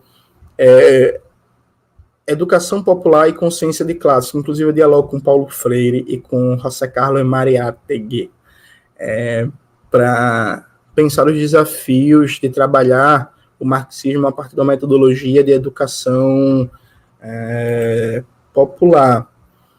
E a última pergunta é muito boa, porque ela junta duas coisas nada a ver é foda, desculpa. Juntam dois temas muito amplos e aparentemente separados, que é a questão da China e do papel das tecnologias na luta anticolonial. Veja, de maneira telegráfica, eu entendi, corrija-me se eu estiver errado, quem fez a pergunta, é que a China entrou na pergunta porque a China hoje é uma das vanguardas mundiais do desenvolvimento científico-técnico. Ok. Agora, veja, a China não tem uma política, uma diplomacia, uma política externa revolucionária. Não tem há um bom tempo, inclusive, assim. Em certos aspectos, e aqui vai ser uma questão polêmica, eu acho que a política externa chinesa hoje, inclusive, é a melhor desde que Mao Zedong e o Partido Comunista Chinês restabeleceram relações com os Estados Unidos, no governo Nixon. Porque a China maoísta fez, com perdão do palavrão, não sei nem como é que traduz isso, William, mas fez muita porcaria, fez muita merda, assim, literalmente, né? A China, depois que se aliou com os Estados Unidos, a China apoiou o que viria a ser o Talibã no Afeganistão contra a União Soviética. A China reconheceu o governo Pinochet depois do golpe de Allende, teve ótimas relações. A China invadiu o Vietnã, um acordo com os Estados Unidos, depois que os Estados Unidos perdem a guerra do Vietnã, inclusive levou um pau no Vietnã, o Vietnã bateu na França, bateu nos Estados Unidos, depois bateu na China. Inclusive, um dos problemas que existe hoje em Xinjiang, na China, é porque o Deng Xiaoping teve a brilhante ideia de mandar para o Afeganistão soldados muçulmanos, porque ele achava que a aproximação cultural dos muçulmanos chineses seria melhor no Afeganistão. Aí ele mandou os muçulmanos para o Afeganistão, que tiveram contatos com grupos fundamentalistas e que fundaram células fundamentalistas em Xinjiang, na China, o que era meio previsível, né? Então, veja, a China, sabe, sim, anos 70 e anos 80, umas coisas tensas em política externa, assim, tensa para ser simpático, né? Para usar um termozinho até doce demais com os camaradas chineses. E hoje a China não comete esse tipo de barbaridade. Agora, ela não faz diplomacia revolucionária. Então, assim, não espere da China nenhum apoio a políticas revolucionárias de tomada do poder. Agora, a China também não pratica o imperialismo. Isso aqui é uma coisa polêmica. Eu não desenvolvi isso ainda em vídeo ou em texto. Eu estou para gravar um vídeo sobre isso. Está pendente. Me cobrem que até o final desse primeiro semestre sai.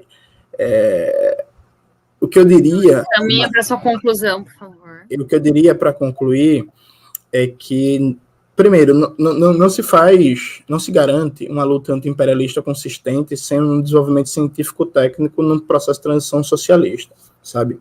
Esse negócio de pensar anti-imperialismo em países pobres, desestruturados, sem nada, isso é coisa de devaneio do intelectual pequeno burguês. Nesse processo, a China pode e será um parceiro muito importante, como é de Cuba, como é do Vietnã, como é da Venezuela, como é do Irã, como é de todos e qualquer países que têm alguma contradição importante com os Estados Unidos. Só que para a gente ter essa parceria e estabelecer um processo intenso de transferências tecnológicas e absorção de tecnologia da China, ele precisa primeiro tomar o poder no Brasil. Aí depois disso, a China vai ser um parceiro muito interessante.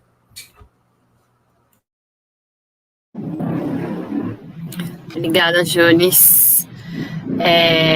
Então, a gente vai encaminhar para o último bloco e tem 3 perguntas aqui que eu achei interessante. Uma, eu não sei exatamente se tem alguém que esteja se sinta mais confortável para responder, que é como pensar o direito, mais precisamente o Estado na América Latina, a partir da perspectiva anticolonial de Fanon. Acho que, inclusive, seria um negócio muito interessante de se pesquisar, de se estudar, né? Mas se alguém se sentir apto a palpitar sobre isso, acho que é interessante.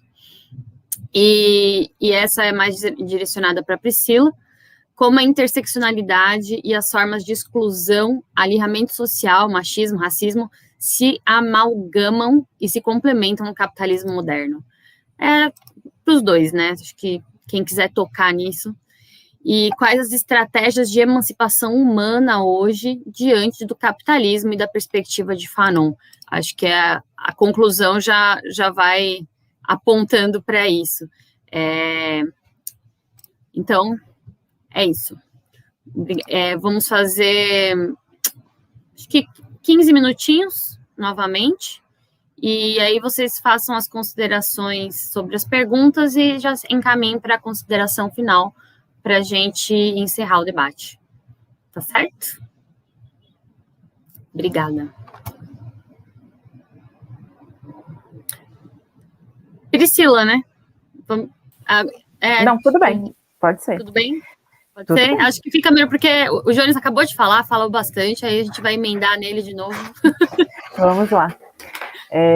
Novamente, obrigado pelas questões que dão novos debates, mas vamos lá numa estratégia de ser concisa aqui e falar sobre esses temas, né? Eu acho essa pergunta, né, sobre pensar o direito e o Estado dentro do anticolonialismo fanoniano, eu acho bem interessante. Inclusive, eu estou junto com outros colegas, né, entre um grupo de relações raciais que eu coordeno lá e o grupo da Escola Tamuia, que é uma escola de formação popular também, que a gente atua,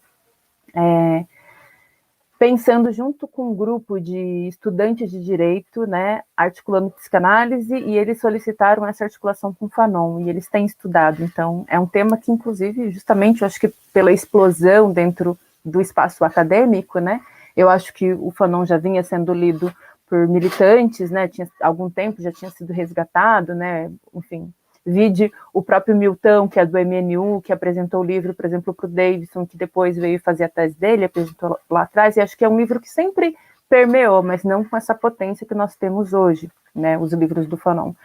Mas eu penso que a gente precisa primeiro lembrar o que é o Estado, né, para o marxismo, né, sobretudo aí pensando, reivindicando a obra do Lenin, né, para pensar o que é o Estado, senão uma forma de opressão de uma determinada classe. O Estado existe dentro dessa pseudo-democracia burguesa para oprimir a classe trabalhadora, né, para poder fazer valer, né, em poucas palavras, né, o direito, na verdade, do burguês, da hegemonia que detém o poder. Ponto. Poderia fechar assim. Mas eu acho que Fanon já tinha essa perspectiva, acho que é algo que é muito importante das questões anteriores sobre liberdade que o Jones falou, né?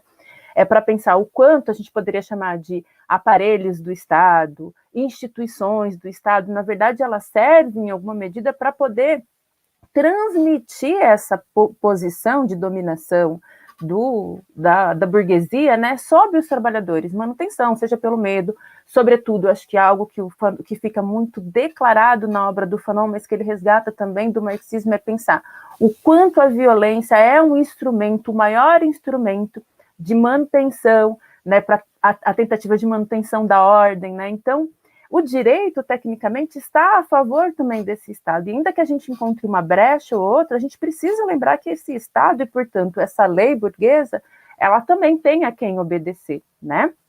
Sem isso, a gente não consegue caminhar para uma perspectiva que seria de emancipação, pensar a liberdade.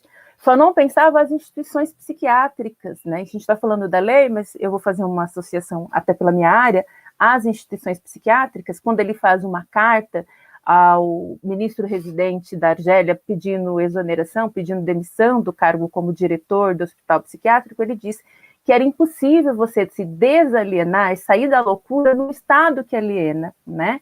E acho que isso é a mesma forma, né? Se a gente pensar o Estado e a relação com o direito, também está aí, né? A gente, ainda que os movimentos sociais façam brechas para que a gente possa pensar em reformas, há um momento que a gente precisa romper com esse Estado, né? E indico fortemente, né, as leituras marxistas para que a gente possa pensar isso, porque já está descrito ali, eu acho que a gente atualiza, e até pensando a reivindicação do Fanon, tem um texto muito importante que ele vai fazer, deixa eu pegar aqui, eu tinha notado, os intelectuais democratas franceses diante da Revolução Argelina, e ele vai fazer uma crítica a esses intelectuais, não só os intelectuais, mas a burguesia, próprios militantes do Partido Comunista, que, na verdade, né, lá naquele momento, o Partido Comunista francês, né, ainda tinha estratégia, né, ainda não, né, tinha estratégia de dominação colonial, né, esse olhar de que, então, a Argélia, se independendo, na verdade, estava cuspindo no prato de quem os libertou, de quem os civilizou. Eu acho que é importante a gente lembrar que Fanon já tinha crítica a esses intelectuais ou esse grupo, e aí a gente não está falando só da academia, a gente está falando exatamente de como os instrumentos e as instituições, elas acabam sendo uma espécie de transferência, né, dessa relação de poder e, sobretudo, de dominação que o Estado tem sobre, né, a população, né, e o direito também está nessa via. Acho que o Fanon aponta para essa emancipação no sentido radical de construção de uma outra sociedade.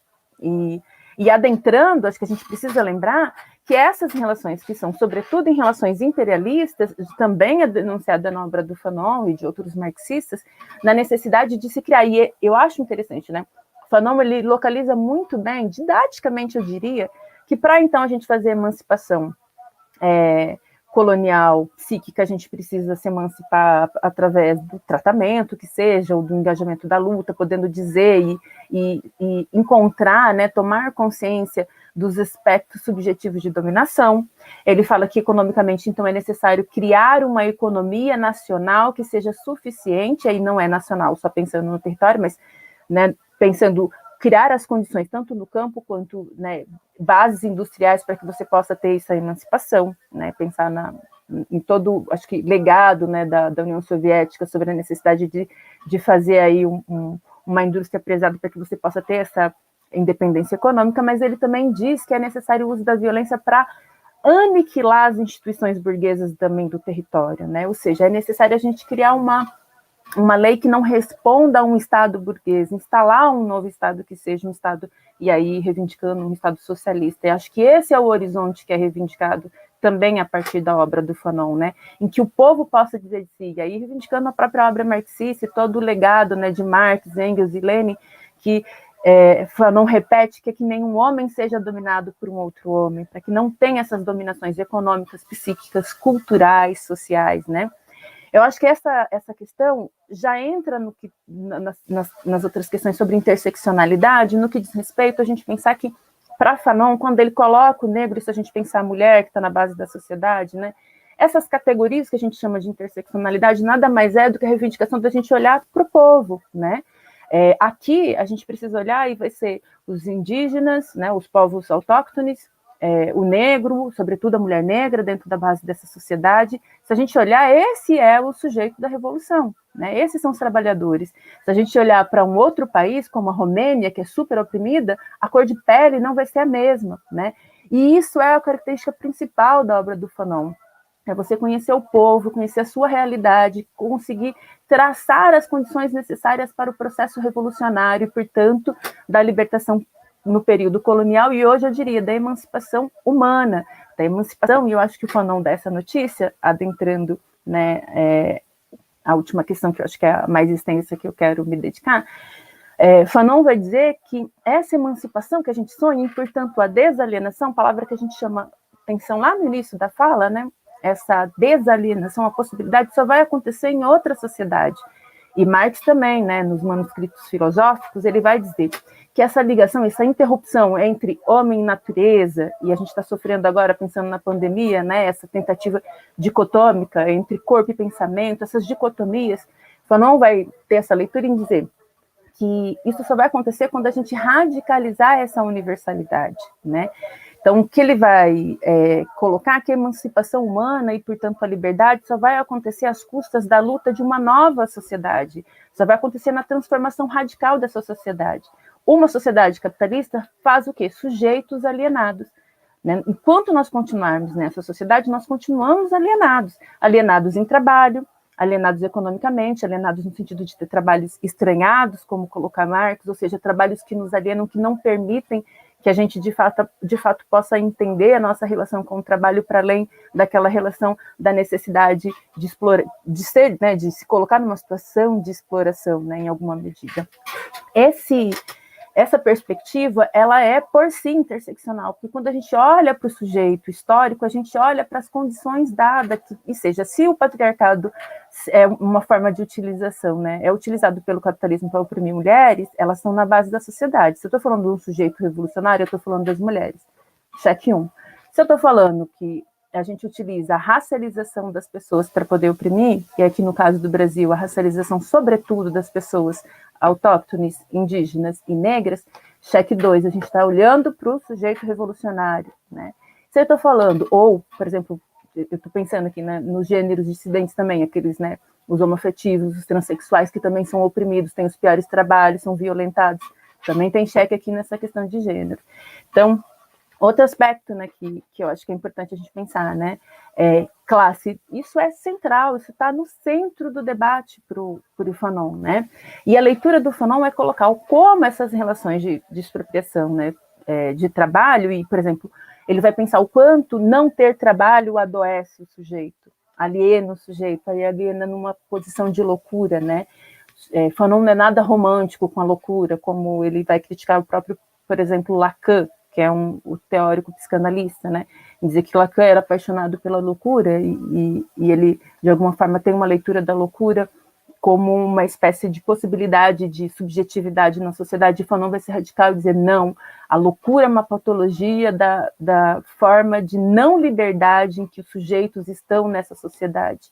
Então, ele também está lendo que todas essas formas de sofrimento, de opressão, só podem ser desalienadas e rompidas numa sociedade que não tenha nenhum tipo de opressão do homem pelo homem. O advindo do homem universal, né, e aí, nas palavras, acho que do Fanon, num outro momento, da humanidade radical, ou seja, desse humano que não seja apenas demarcado por estes marcadores das suas particularidades, que não sejam tomados como o homem negro, a mulher negra.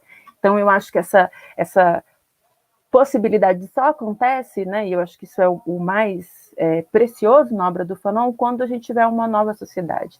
Então, do início ao fim, né, ou seja, se a gente pegar em Pele Negra, que o Fanon coloca essa condição lá no capítulo sobre o reconhecimento, né, do negro e a necessidade de se pensar, ele coloca o Hegel e o preto e a necessidade de radicalizar a dialética e construir o universal. Se a gente pega daquela obra até Os Condenados da Terra, em que ele vai dizer que essa humanidade só vai ser instituída a partir de atos revolucionários que façam outra sociedade, Fanon está falando exatamente da instalação da humanidade, né? Que Marx coloca lá nos manuscritos também dizendo que esse novo humano só vem a partir, e aí ele coloca exatamente no capítulo do comunismo. A gente precisa ter ciência porque a gente fica esperando, né, uma certa idealização do militante ideal, né, do momento ideal da história, das condições ideais. Isso é construído em ato, acho que o Jones colocou muito bem. A transformação acontece em ato, né, e esse ato ele se faz de corpo, ou seja, da nossa presença, do nosso envolvimento com o processo histórico, né? Da gente literalmente pisar o chão dos espaços em que essa revolução vai acontecer. A interseccionalidade acontece na favela, né? A interseccionalidade acontece quando a gente pisa os espaços para poder falar da luta de moradia, né? Contra a violência doméstica, contra o racismo, que isso acontece nesses espaços. Ela acontece em ato. E acho que o Fanon reivindica, mais do que isso, partindo para as minhas considerações gerais, Fanon, ele é, em alguma medida, a prova dessa articulação marxista. Ele morre, né, lutando, escrevendo um legado, né, que são os condenados da terra, em dizer: essa é a base da revolução para a nossa sociedade.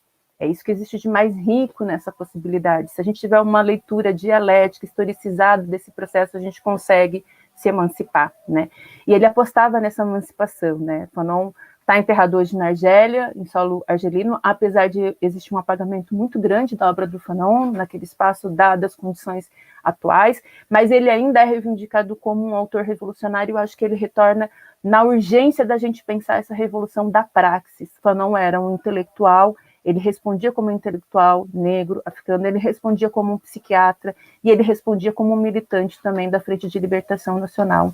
Ele se reconhecia como um militante organizado, e ele dá todas as letras na sua obra. Então, para poder finalizar, eu quero agradecer, né, ao Boitempo por esse debate imprescindível, né? É mais do que urgente a gente falar de saídas revolucionárias, de praxis revolucionárias como a do Fanon, dentro dessa articulação com Marx. Marx é atualizado a partir da nossa posição, né, política, e eu acho que é essa reivindicação que eu quero fazer aqui da praxis marxista e da praxis fanoniana, né? E também quero agradecer a possibilidade, né, enfim, o diálogo com a Marcília, obrigada aos tradutores de Libras também, que acho que é imprescindível, ao Jones pelo rico debate. Acho que é sempre bom a gente poder dialogar, né, com diferentes pessoas, né, sair um pouco da psicanálise e vir para esse campo. É bem-vindo muito, ao meu ver, esses olhares, novamente, e vamos aí para a construção desse humano radical. Obrigada. Muito obrigada, Priscila. Prazer também estar aqui com vocês. Então, antes de eu passar a palavra para o Jones, eu vou só lembrar que hoje tem uma segunda mesa de debate, né, das 14 às 16, sobre Marx, gênero e feminismo, que vai ser em transmissão com o canal Marxismo Feminista, e as debatedoras são a Maria Lígia Quartim Moraes, Bruna Della Torre e Helena Silvestre, com a mediação da Bárbara Araújo. Então, fiquem atentos que mais tarde tem mais debate, e a gente não para nessa semana, a semana super especial de comemoração. A gente queria que fosse ao vivo pessoalmente todo mundo, mas por enquanto ainda não dá. Então, agora eu vou passar minha palavra ao Jones, e para ele fazer as considerações finais dele e tangenciar os temas que a gente perguntou. Vamos lá. Primeira coisa importante, o nome da professora é Angélica Freitas. Ela tem um curso Perspectiva Decolonial no canal do A Ponte, no YouTube. Professora Angélica Freitas, peço mil desculpas por ter esquecido naquele momento o nome dela. Inclusive, eu fui aperrear ela no WhatsApp para debater sobre decolonial. A gente trocou vários podcasts em formato de áudio. Uma pesquisadora, uma camarada muito acessível, muito didática, e que, enfim, trabalha numa perspectiva teórica muito boa, embora não seja a minha, mas muito boa, até porque não é só bom o que eu concordo, né? Isso é um elemento sempre importante a gente frisar.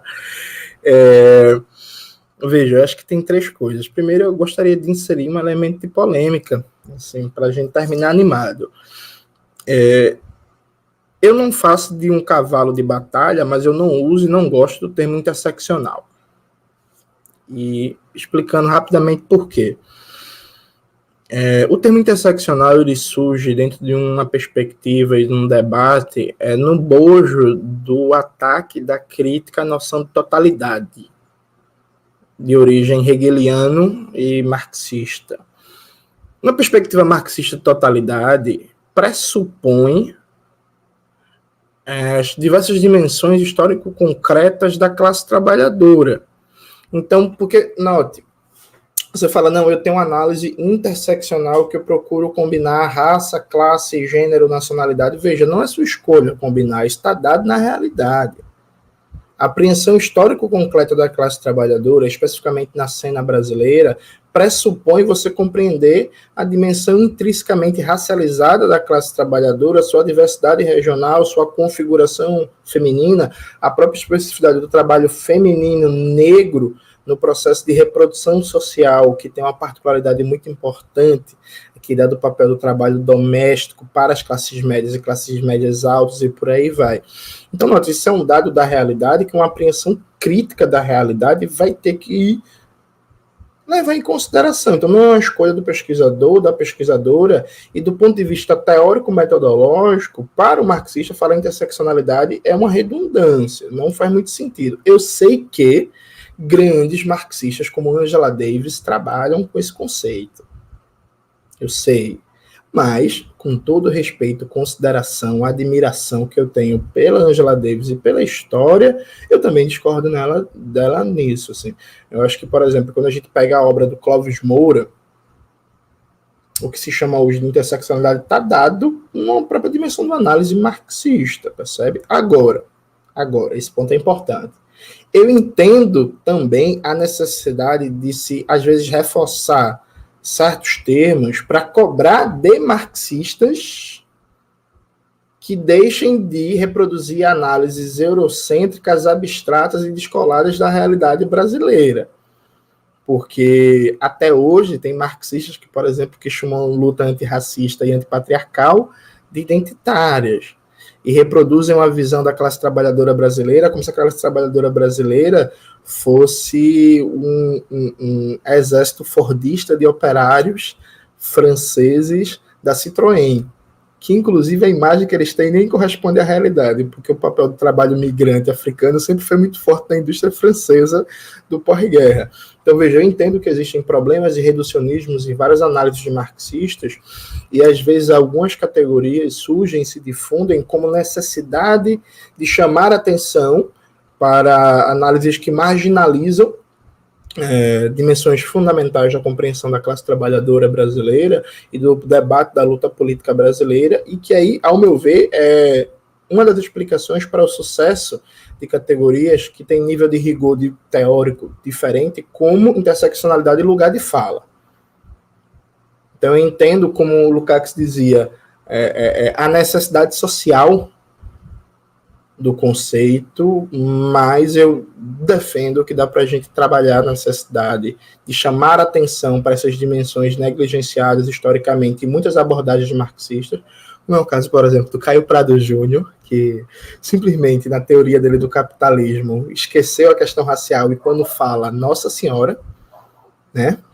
Assim, é um negócio, meu Deus, né? Eu entendo, mas eu defendo que dá e devemos, enquanto marxistas, trabalhar sem usá-las. Inclusive, eu quero até fazer uma recomendação.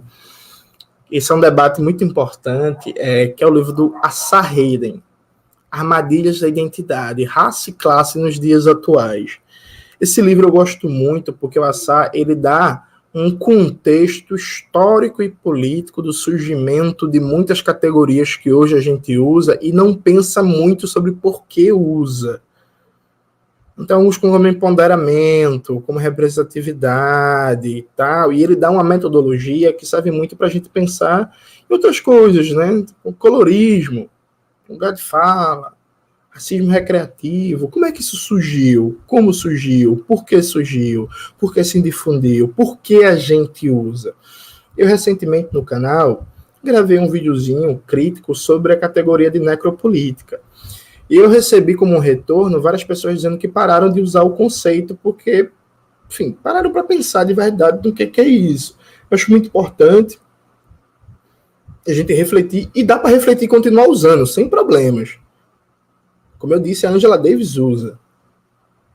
Mas eu defendo uma posição contrária. Esse é um ponto importante. Segundo ponto importante... Ai, nossa, minha cadeira caiu, desculpa. O segundo ponto importante, caminhando de verdade para a conclusão, é o seguinte, vejam. Como eu disse, Fanon é um pensador muito atual para vários e vários temas. Um dos elementos importantes Se a esquerda brasileira lesse mais Fanon, ela não se cantava com Joe Biden, por exemplo. Ao meu ver, está acontecendo um fenômeno vergonhoso, essa é a palavra, vergonhoso.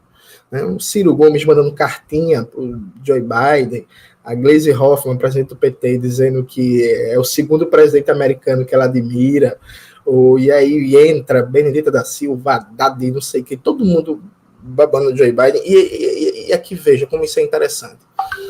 É muita gente idolatrando o plano econômico do Biden e não se perguntando que impactos econômicos esse plano vai ter para a periferia do sistema.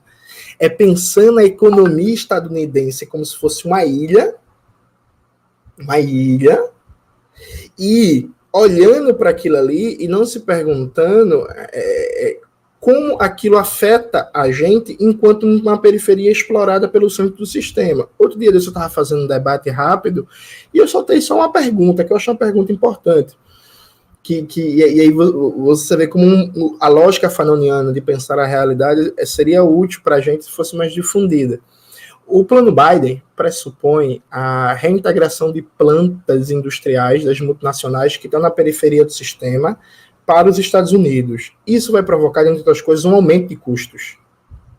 Dado que, embora o salário nos Estados Unidos seja uma porcaria, vis-à-vis a média da periferia, o salário é maior. Esse aumento de custos vai ser compensado como? Porque, assim, no capitalismo não existe isso, né? Das multinacionais vão ter aumento de custos, realocando suas plantas industriais de volta para o centro do sistema e vão entubar esse aumento de custos, reduzindo sua margem de lucro. Isso não existe. Simples e objetivamente. Como é que isso vai ser compensado? Eu tenho algumas suspeitas. Eu acho que uma das formas que isso vai ser compensado é intensificando o barateamento de matérias-primas e insumos para as indústrias americanas. Sabe quem é que produz as matérias-primas e os insumos? O minério de ferro, o petróleo bruto, o gás natural, as diversas propriedades como o lítio, o cobre, por aí vai, somos nós, da periferia. Assim como a ordem internacional imperialista, ela está sentada numa divisão entre povos considerados plenos de soberania e civilizados e povos incivilizados, que essa divisão e hierarquização do mundo não se dá mais de forma abertamente racializada, mas continua sendo racializada. Só que essa divisão se apresenta hoje no primeiro plano como povos que respeitam a democracia e os direitos humanos, povos e países, e povos que não. E os Estados Unidos, como representante por excelência da democracia e dos direitos humanos, pode dizer quem respeita ou não a democracia e os direitos humanos, e colocando como um violador da democracia e os direitos humanos, ele se sente no papel de tutelar, invadir, dar um golpe, sancionar esses países. Tudo isso, quando vocês forem pegar esses escritos políticos do Fanon, vocês vão ver Fanon debatendo temas muito parecidos, evidentemente com diferenças históricas importantes, porque passou mais de 50 anos, mas vocês vão perceber que os vários temas que o Fanon debate sobre o racismo, sobre a divisão mundial da classe trabalhadora, parte do chauvinismo, da xenofobia, da própria propagação do racismo, a ideia de que a França tinha uma missão civilizatória na Argélia, que na verdade não existe uma Argélia colonial, existe uma Argélia francesa, e por aí vai. Tudo isso, quando vocês param para ler, vocês vão ver muitas semelhanças e similitudes com o que a gente vive hoje. E vocês também vão ver muitas semelhanças com os dilemas que o Fanon está trabalhando, debatendo. E essa é a parte mais atual. E para concluir de verdade, Marcília, veja. Esses escritos são os escritos do Jornal da Frente de Libertação Nacional, basicamente, que eu acabei de esquecer o nome, né? Porque, enfim, é isso. Eu não dormi e aí a memória não está bem ativada. Priscila, tu pode me lembrar o nome, por favor, do jornal? Tu lembra? Vou escrever aqui no chat. Boa. E aí, veja, tem várias reflexões do Fanon em que ele está, às vezes, muito diretamente, às vezes não tão diretamente, debatendo os limites que uma libertação nacional burguesa pode ter na Argélia e os perigos de um processo de emancipação truncado, que pare só na emancipação nacional formal e que dali não projeta uma verdadeira emancipação. Aquelas reflexões do Fanon são profundamente atuais para o Brasil e para a América Latina, para pensar a Revolução Brasileira, para pensar a Pátria Grande latino-americana, para pensar, inclusive, todos os aspectos da nossa luta política, inclusive a luta política eleitoral, já que só se fala de eleição, lamentavelmente, de maneira irresponsável, historicamente, com o povo trabalhador do Brasil. Então, esses escritos políticos, reforço, eles não são só, e não que isso seja pouco, uma reflexão teórica sobre uma realidade distante ou para conhecer um grande pensador. Achei o nome, apareceu aqui o nome do jornal, Priscila colocou o jornal El Mondjani, que eu não sei nem pronunciar, é meu árabe, é isso. Vocês entenderam, vocês vão ler o nome do jornal no livro. Assim. Enfim, as reflexões do Fanon são muito atuais e a gente precisa não repetir o erro, porque se tem uma coisa que Marx errou, é que a história não se repete só duas vezes, primeiro como face, como tragédia, ela pode se repetir muitas vezes e várias vezes como tragédia. E a tragédia que a gente vive hoje não pode ser indeterno, em algum momento a gente tem que dar o passo fundamental, o primeiro, para uma longa caminhada de emancipação, que não será fácil, mas é a única que pode libertar de verdade a nossa classe, o nosso povo explorado e oprimido. Mais uma vez, agradeço a Boitempo, agradeço muito ao William e qual é o nome da outra tradutora que eu esqueci? Thalita. E a Thalita, peço desculpas por ter falado rápido em alguns momentos e agradecer mais a Boitempo o convite, um prazer dividir o espaço com Marcília, que já conheço de longa data, camarada, e um prazer dividir o espaço com você, Priscila, primeira vez que a gente divide um espaço juntos, foi um prazer gigantesco. Bem, muito obrigada. Muito boa a exposição dos dois. Fico muito feliz também de dividir esse espaço com vocês, de aprender, ouvir, debater. E vamos falar que hoje, né? Amanhã, na verdade, a gente vai continuar a programação da semana. Amanhã, então, vai ter os manifestos Comunismo, Socialismo e Feminismo para os 99%, em transmissão com o canal da Autonomia Literária e da Jacobin, com a participação do Bashar Sankara, Oswaldo Cogiola e da Nancy Fraser. Pesadíssima essa mesa. Mediação da Daniela Mussi, das 14 às 16. E então vamos encerrar esse debate de hoje, que com muitas reflexões e polêmicas que são saudáveis para a gente pensar as grandes tarefas que a gente tem, e sempre lembrando que não basta apenas estudar, debater, estar dentro da universidade, mas como os dois camaradas já colocaram aqui, é muito importante, principalmente nesse momento, mais do que nunca, se organizar, buscar onde você trabalha, onde você estuda, onde você mora, movimentos populares, e estar junto e se fortalecer junto com essas pessoas que acreditam num mundo melhor, que acreditam numa saída para esses momentos de crise que a gente está vivendo e que cada vez mais está se aprofundando dentro desse sistema. Então, mais uma vez, obrigada Boitempo, e por hoje é isso.